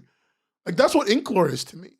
Inklore is Penguin Random House realizing that they goofed off for so long. And Hiveworks was making money doing indie like internet comic marketing for all the good that's done us. And, you know, Webtoon was making money doing indie comic marketing. And, like, Inklore was like, Pager was like, fuck, we're not making any money from this. We need to figure it out. I'm like, that's what that is. That's what it reads to me a little bit. Like, I know it's not holy, but that's what it reads to me a little bit. And it bugs me. It bugs me a little bit. I'm not, like, criticizing anyone because everyone's making decisions for the best case scenario for their people to be able to pay people's paychecks. So I don't think anyone's evil. It just annoys me internally. And I hope I'm coming off in good faith.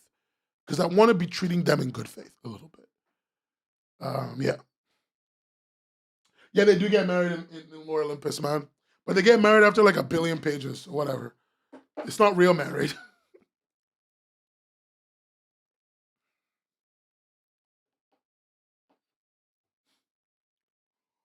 Every time people are like, what do kids like to read? I remember the fact that one of the most popular shows in Europe at one point,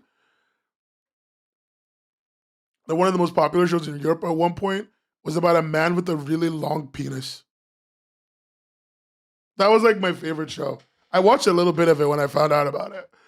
Um, Man with very long penis, Dutch show. What is yeah, John Dillermand. Okay, I'm gonna show this on screen. There it is. That's the show. Like, kids watch. This is a children's show, by the way.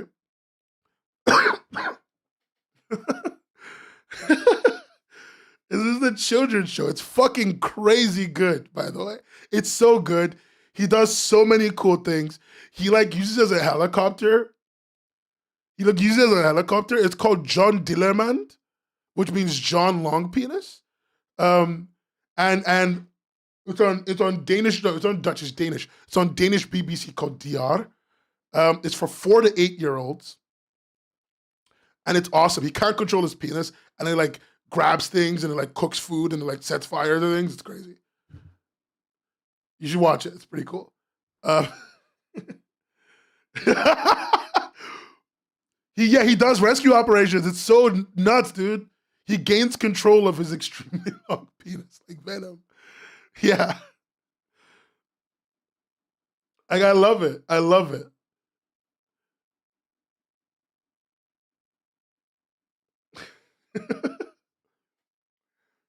Yeah, but the Crazy Frog animations were not for kids. They were just dumb.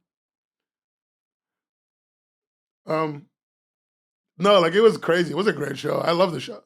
I think it's still going on. I'm not sure. I only watched a bit of it online. John Dillerman is a beautiful thing. You saw them on cartoon. Americans have a miserable life.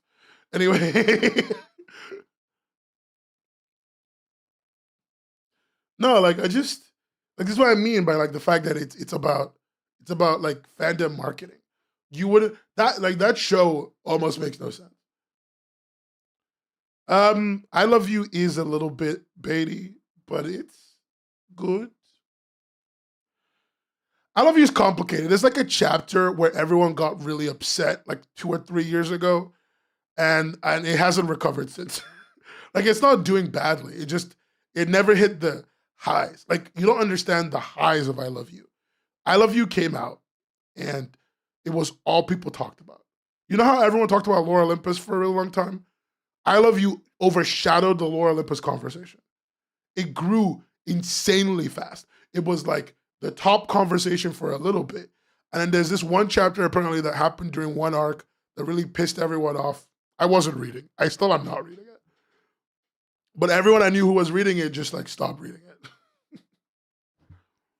No, she's not. I think she's American. I believe she's American. Yeah.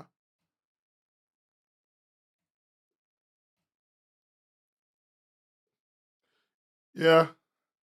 Yeah, the shippers. It was the shippers. They all wanted like some romance pairing to happen and it just basically got killed. And they all got very mad. It was a whole thing. Yeah, yeah, she's American. Maybe when Orange I look, I don't read this fucking comic. I don't care. Like I wish her nothing but success. That's all I care about. No, it's a Chad move. The 2020s were crazy. Linda, like we've been on I've been watching for so long. I've been watching for so long. All of this like comes back to me and causes me so much trauma. Like people were getting mad, beefing. Um, there's that one comic that got sued. Like it's nuts, dog. It's nuts. Um, oh yeah, by the way, Webtoon put out a new genre. Webtoons put out a new genre, everyone. It's called graphic novel. It's their new genre for everything that. Yeah, she had a baby. It's the new genre for everything that they got from like American publishers, and they turned into vertical scroll. The only thing that's in here that isn't normally in here is Darby, and that's because Darby is a published book by Sherard Jackson. So, yeah, graphic novel is a new genre. They're still scroll. It's just that they took a graphic novel and they turned it into a scroll comic. That's it. These basically seem to exclusively go direct to Daily Pass, pretty much. Or at least they're trying to do that. I don't know. Darby is like, I read Darby when it was ongoing. God, this comic is dating me. This comic is dating me because the first chapter is 2017. And I was there. I was literally reading it. I was reading it when this first happened. I was reading this when it first happened. It says a lot about me. This is a lot about me that I'm looking at. I'm like, God, Darby's so old. Fuck. Guys, I'm old. Guys, I'm old. It's over for me. I don't know about this graphic novel genre. I can't see it taken up. Eric, you're a monster. I love you. I truly love you. You're beautiful. You're everything. I'm dating myself so fucking hard. I was here when Denma was still a syndicated American English release. Oh, I'm going to open Denma and it's going to make me feel like 1 billion years old. I love how Denma is so old, so long. By the way, the series finale in English is actually not the finale of the actual series. It's like 3 seasons behind in English. Anyway, but my favorite thing about Denma is Denma never took off. Denma is the inventor of the vertical scrolling comic, by the way. The creator of Denma invented the vertical scrolling comic. You know, like as much as inventions can go for this. Yeah, it does have a sequel in Korea, which I am reading. He's like the one who did it first. But my favorite thing about Denma is it came out in English. It was one of the first comics on the platform, and nobody read it even then. It was a beautiful day. They had the Lossos era when they were trying to force us to read Denma, and no one fucking did. Okay, here, 2017. Yeah. Denma is a weird story that is really good. It's really, really, really, really, really good. But the art is all shit. That's like its literal downside. Denma is amazing. It's wonderful. It's intricate story, but the art's terrible. Same thing with Tower of God, by the way. Oh, I'm gonna show you a webtoon none of you know about. Oh, the sequel? It's all right. I'm gonna show you a webtoon none of you know about. Nobody in this chat will know about it. I bet money on it. I bet actual money on it. Oh, is that there it is. Guys, have you read Night Run?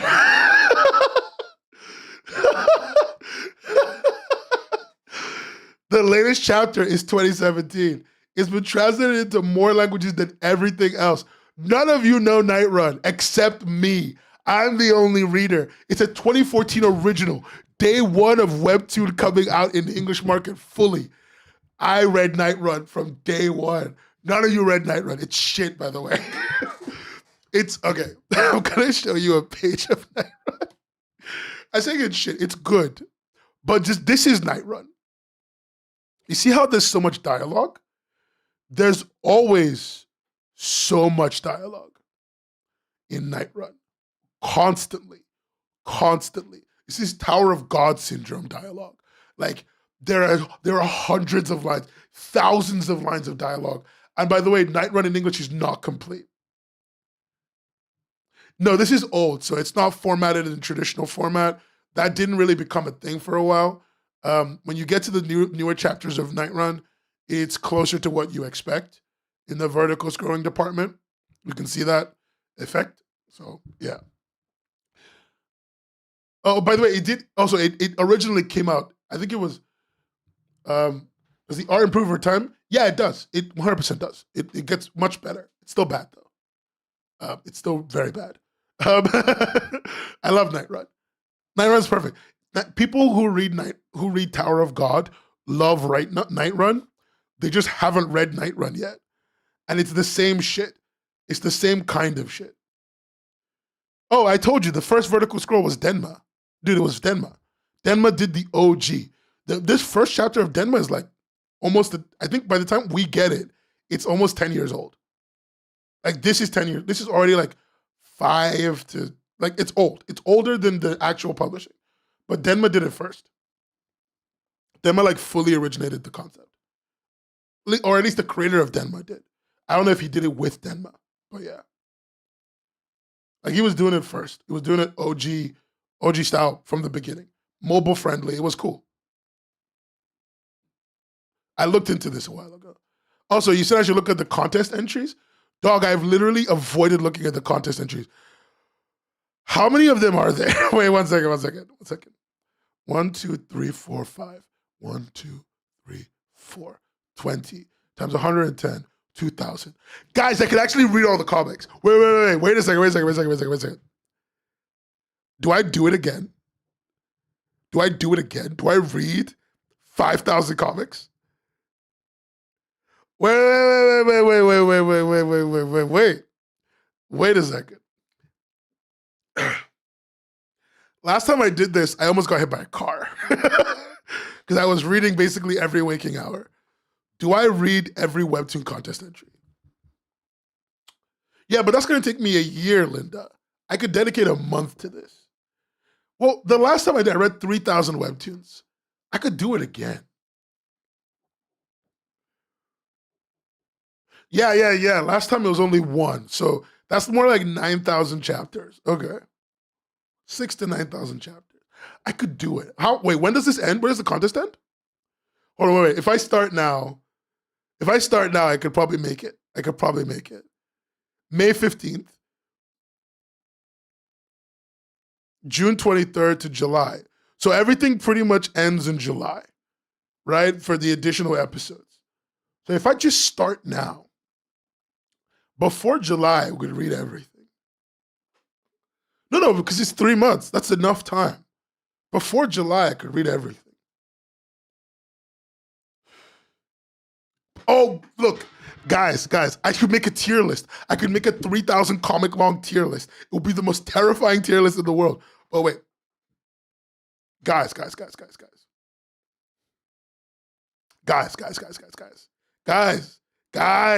to me. Okay? Just listen to me. The title would go fucking hard on YouTube, though. Like, guys, the clickbait would be fucking insane, dog. I know it's all gonna be last day. I know. I ran a contest already, Linda. I know it's gonna be last day. But the clickbait is gonna be insane, dog. Like, look. Check this out. People who have never seen this video, by the way. Where's the video? Where's my read every comic video? My favorite stream, by the way, is my call to action stream, where I just read every call to action that mattered, and I made like lists and stuff. Where is it? God, where's that stream? I'm just gonna sort by popular because it's one of my most popular streams. There it is. Look, I could do this again. I could make myself miserable one more time. It's gonna be beautiful. Guys, just trust me. It's gonna be my biggest fucking success. What's so bad about doing this anyway? Why do you guys hate this idea? I think this idea is genius. Like, look, here's the title. I read all 10,000 Webtoon 2025 contest entries. If I start reading now, all the way till July, I could read all of them.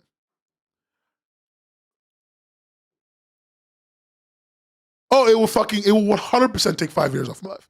But if I get like 10,000 views off of it, I'm happy to give out 5 years of my life.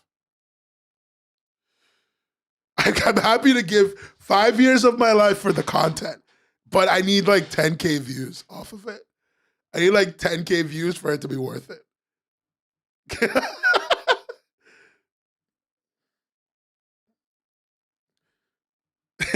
I haven't read any of the contest entries yet, by the way, Eric, but I'm going to. I've been avoiding it. I would get 10K for this, dog. I could get 10K for this because just every entrant alone would be 10K. Like just the entrance alone would be 10K. Like webtoon, the 3,000 webtoons. I read 3,000 webtoons, and I got like a peak of like 50 viewers, or no, 30 viewers, and 2,000 views. So if I read all 5,000, all like 10,000 or whatever, I could do it. I could do it. It'll be really funny. It'll be really fucking funny. Do I want to do it, or is it for the job? It's for the job, dog. It's for the job. But also, a little part of me thinks it'll be really funny to be reckless. Like, just being a little reckless would be funny. Just like, play with my health a little bit. Just kind of, like.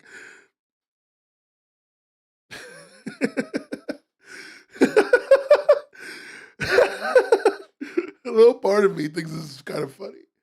As the devil, it is the devil talking. It is 100% the devil talking.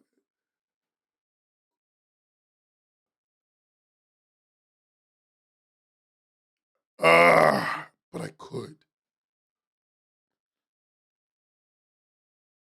There's always a Jesus comic. Okay. I can take this. I can do this task alone. I can do this alone. Just me. I would now break. Listen. Every morning. Hold on. Wait.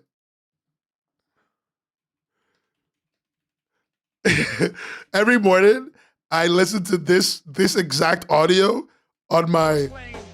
With my 9-year-old son, John Leslie. Every morning I listen to this before I go to work. And finally, I said, John Leslie, I'm bored. I don't want to play you anymore. This is what I listen to. And this is important to me. I said, why? He said, it's not over. I win. So I can do it. All right. It's not over until it gets to the end. And when the end happens, I probably already read everything. And if I haven't read everything, then I still have a good video. So really, it'll be really funny. It'll be really, guys, it'll be really fucking funny. It'll be really fucking funny. I think it'll be really fucking funny. Okay, well, let's just read one. Let's read one, and I'll go to bed. Let's read one, okay? The Ordinary Life of Three Blobs. Okay, there's 4 chapters. Let's go. I'm gonna read them all, but if I don't make it, I'll make a video about what I've read. But I want to read all of them. You know what? I could make an Excel spreadsheet and I could track all of them manually. All the data, all my feelings on them. Galaxy brain. I take a 43-minute bus home from work every day. I could read it in the 43-minute bus. It's gonna be so good. There are actually 2,000 comics, 2,200 comics. So it is still way under doable. Like it's 3 chapters per 2,200. So we're looking at about 6,000 chapters. Very doable work, actually, in 3 months, in 2 months. In 3 months. Yeah, 2 or 3 months. 6,000 chapters is very doable. Very doable reading. Very doable. It would be a bit of a pain, though, but I could make it. I could make it. Comedy gets 6 chapters? Wait a second. Oh, wait. So this is the exact same thing. Yeah. 3,000 chapters. Very doable. Very doable. Oh my God. There's fire in her mouth. Don't be greedy. What the fuck is this story? You're a fish. I love you.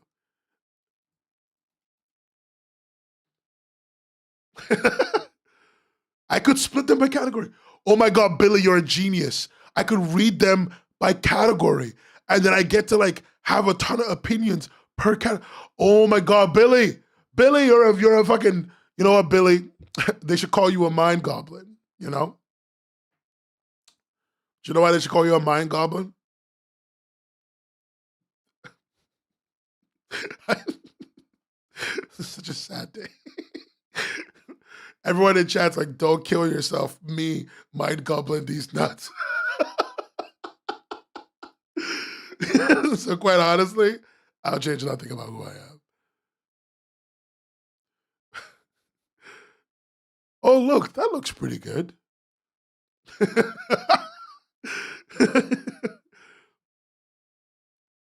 I think he's gonna hear me say Mind Goblin these nuts after he types tell me. And honestly, I don't feel bad. I feel good about that. I feel like I did the right thing.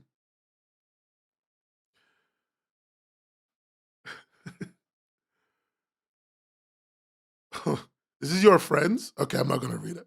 I'm gonna read this one instead by Shrimp Pasta Sauce. Till death do us meet. Okay. Themes of suicide. Honk honk, there are ducks.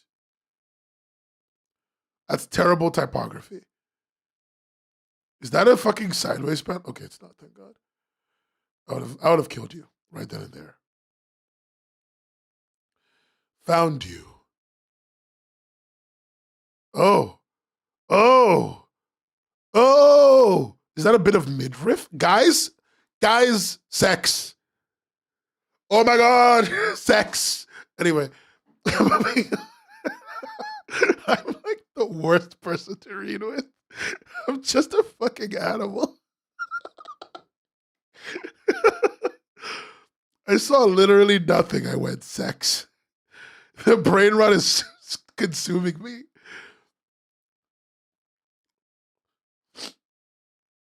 Oh my God, he pulled him on. Oh my God, guys, they're going to have sex in the water. Crap. The effort on that bubble is nuts. It's like they're working really hard. Okay, so he's dying. They both escape. Is he a vampire? Oh my God, vampire! Yeah, I did touch grass today, actually, so go fuck yourself. What the hell was that about? You should have seen your face. You look ridiculous. I mean, what are you, the Grim Reaper? You're joking. You're serious. Wait, is this a fucking... You're serious? It's not that crazy. You're the one throwing yourself into a river. A frozen one, in fact. And shouldn't you be happy? May I say gay people already or no? You can say gay people now. This is for the contest. Yeah. Shouldn't you be happy? I'm here to make you pass. Is that the whole reason for jumping? Maybe. But then why am I still here? You pulled me out with you. I didn't. You just grabbed onto me and kill me then. Jeez, what the hell? Why are you acting like this? What it looks like, you're just some kid. You're a crazy kid, in fact. Okay. Not great lettering. You could have condensed this. And also you could have trailed this off. None of this is important to say. Your life sucks. Work sucks. You don't have anything going for you. Now you're whatever. It's not my problem. But you're going to make it my issue. Because you also have an ego issue. And to be happy. What? I'm answering your question. It's to be happy. I'm sure you understand. If I can't be happy here, then surely there's a possibility that will change if I just, move on. That or I'd cease to exist. It's a win-win in my book. What are you talking about? You sound freaking... Hold on, wait. How is death lecturing somebody on the fact that they want to die? I don't like this comic already. I have so many problems with it already. It's been a little bit, and I don't like it. I don't think they're bad or anything, but let me see the other one. Okay. Oh, woman. Oh, woman on screen. Oh my God. Guys, there's a woman.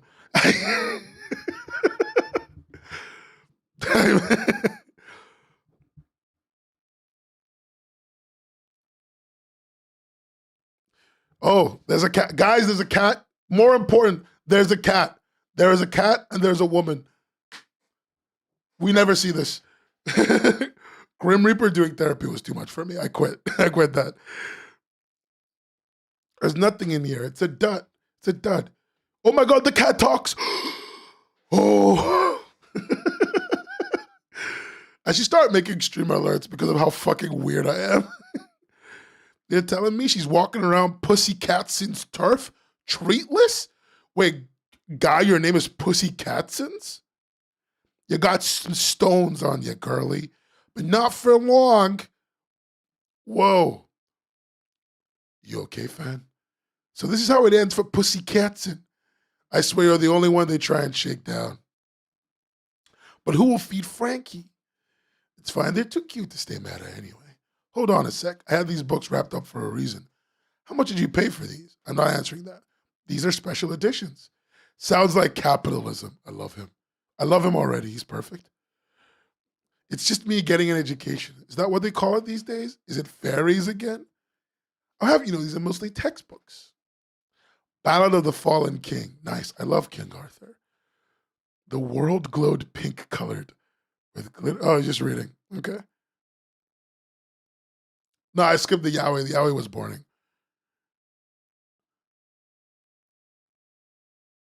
This is kind of cute. I kind of like it. The book boyfriend. That's cute. That's cute. Okay. Poppin. All right, Poppin. Perhaps I shall continue to read. We'll see. You think they're both, oh, you mean the two of them? Yeah, they're both very cool. Very cute.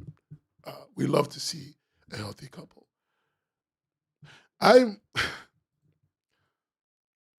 If I can, you know what I want? Guys, look, if I beat the June 23 deadline, if I beat the June 23rd deadline, I could have rated everything before the short list is out. I could have rated everything before the short list is out. I'm just saying, dog, I can do it.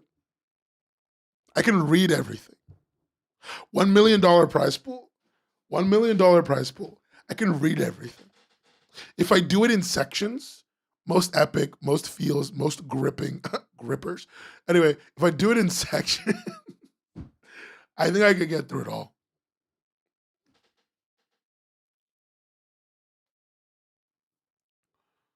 But after I read it, I don't think I'll read for like 3 months. So, like if I read it, I don't think I could read for 3 months minimum. For the next 3 months after the contest is over, I won't read a comic. Like ever. Like in that time. I'm gonna burn out so hard. I'm gonna burn out so hard, so fast, so painfully. But the video will go crazy though. Oh my dog. It's so worth it, actually. The longer I think about it, the more worth it is. Yeah, only August is words and pictures. And June is not words and pictures. So as long as I can get it. Oh wait, shit, you're right. I gotta do all the rating during words and pictures. Fuck, I'll be so burnt out for words and pictures. I'll be so burnt out for words and pictures. That some of you may die. Some of you may die. And that's a sacrifice I'm willing to make.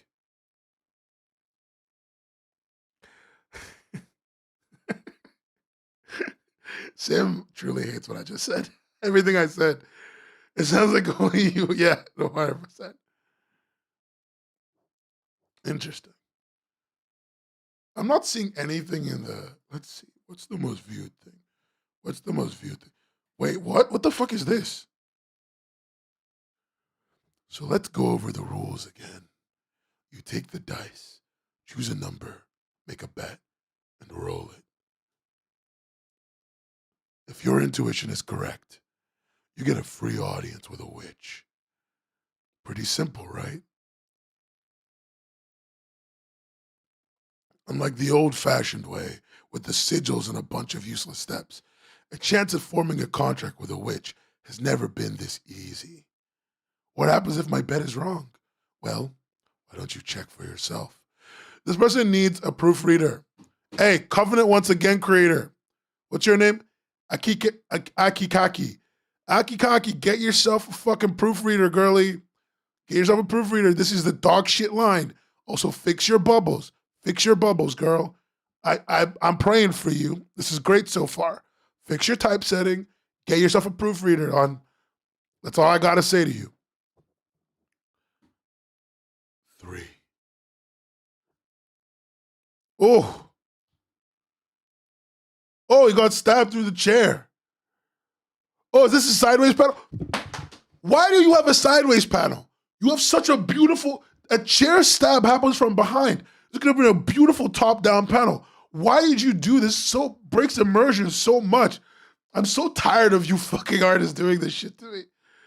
Anyway, whatever, this comic is dead to me now. Let me keep reading.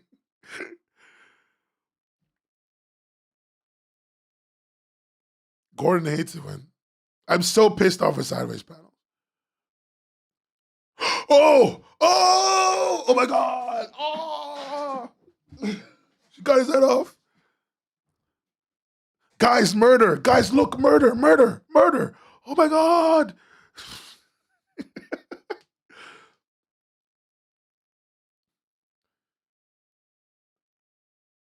Every time I see a sideways panel,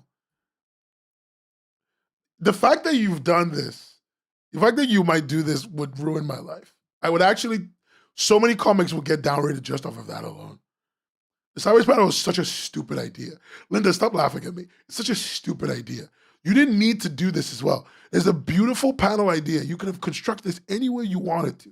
Also, this fucking guy doesn't even matter. Why does his face need to be seen? He dies instantly. So why did you do all of this? You could have just shown him getting stabbed from the chest. That would have been impactful. That would have been powerful. That would have been a feeling of like dread followed by pff. But instead, you do all of this. Show me the face of some guy that you kill within seconds. You waste my time. And you show me some books I ain't gonna read. Bitch, this ain't a library. What are we doing? I'm so tired. Linda, get off my back. it's not dynamic. It's not dynamic. It's a game of excess.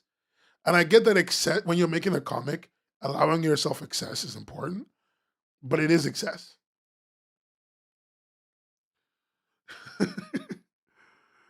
Webtoon will not go after you for gore if they pay you for it.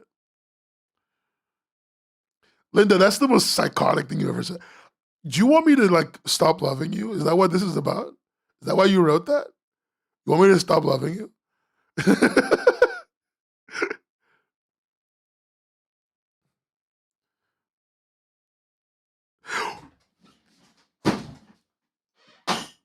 What the fuck? Why did you do it this time? It doesn't even make sense this time. It actually doesn't even make sense this time. Like, the first one, fine. Give me your shitty excuse. But this one somehow makes less sense. No. Even on a phone, it's shit. It's still a terrible fucking thing. This is such a waste of space, a waste of environmental space. The guy is being burned. Why am I not getting a front row seat to that? Why the fuck is the panel you show me of him getting electrocuted this bullshit? Oh, great. I can turn my whole monitor, so I'm just gonna turn my monitor. Oh, great. My monitor is now sideways. Great. This is the piss poor experience. I hate this. Ugh. Oh, great. Oh, you remembered that I actually do need to see things. Stupid ass. I'm so mad. So you can't show me the body. Then what was all that for? You motherfuckers don't know how to do anything anymore, man. You just be making me pissed for no reason. Shut the fuck up. Don't ask me why I'm still reading. Let me experience this in peace. Let me be angry the whole way through, okay? Maybe it redeems itself by the end. A witch contractor. See, so you can make dynamic scenes that fit within the Webtoon format. Then what the fuck was that? Like, look at this. This is beautiful. This is, chef's kiss.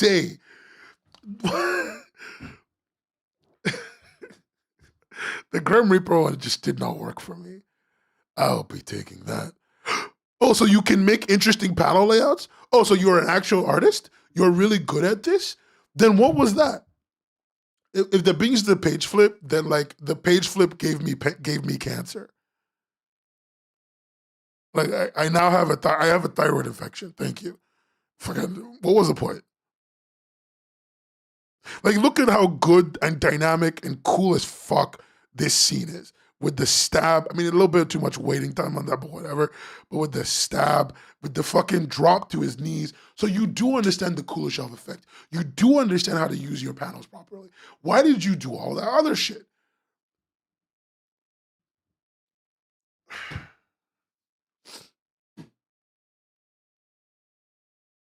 Working on a famous original webtoon does not. It was probably the person who worked with. Actually, no, not that person. Let's see. Let's keep going. Yeah, the style does look familiar. Yeah. What is happening? What is happening? I'm going to kill myself. He's opening a door. He's opening a door that he's going to see through. The panel is supposed to be the door, right? What is this? I'm actually going to kill myself. I'm not even joking anymore. Like, this is legitimately hurting me. Oh, so you could have framed her like this. You could have. So then what was the purpose of all this shit? This did nothing. This did not advance the story. This provided no value. So why did you do it? It doesn't even fit on most phone screens. It doesn't even fit on my big ass phone screen. I have an S25 Ultra. So what was the fucking point? This must have taken you like another hour and a half of drawing. I'm going insane. This is actually fucking killing me. Okay, great. Look who we have here. Interesting condition. Oh, he's got ligma, guys. Excellent. We love it. I know. I'm here for that. What is it you're looking for then? Perhaps a cure? If there's another one at the end, I'm actually never going to read this again. I'm not even joking. Like, I don't like to be that guy, but if there's a third one at the end, I'm done. I'm sorry, I'm done. What do you mean? There's another one that hit the towers.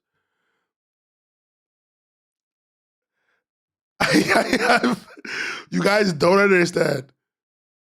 I got to give me a spell of lightning. I kind of wasted it earlier on temper earlier. A sacrifice was offered before entering this place. You're obligated to give me a free spell. Okay.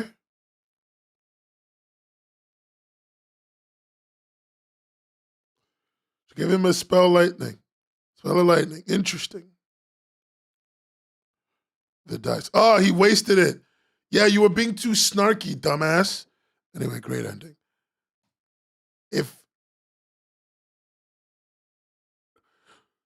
So you know how to frame doors. Then what the fuck was all that before? Why were you doing all that shit?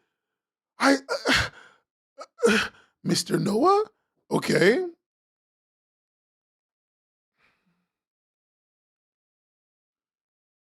I'm just trying to. Okay, look. Let me be honest. Right?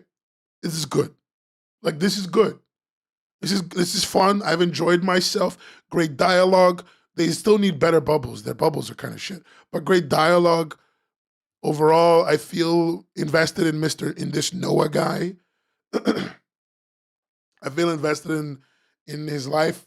He got a spell. Agathe looked cool as fuck. You know, I'm all for it. And this person clearly has skill and ability because you can see it when they do a lot of their work, the way they frame things and panel things. But then they just root. I give up. I actually give up. I'm stopping. I'm done. I'm done. I'm actually done. Good night. Good night. I'm done. I wasted my time. It's my fault. It's my fault. It's my fault. That's my fault. I get it. It's completely my fault. Fuck you. Like and subscribe. Anyway, I'm done. What do you fucking mean? That's how you end it. Middle of chapter 2. Nah, dog. I can't. I didn't manifest shit. Okay? Don't you put those words in my mouth. I'm done. No, not on my life. I give up. I'm going to bed. I got to go to work tomorrow. Patreon, subscribe, etc.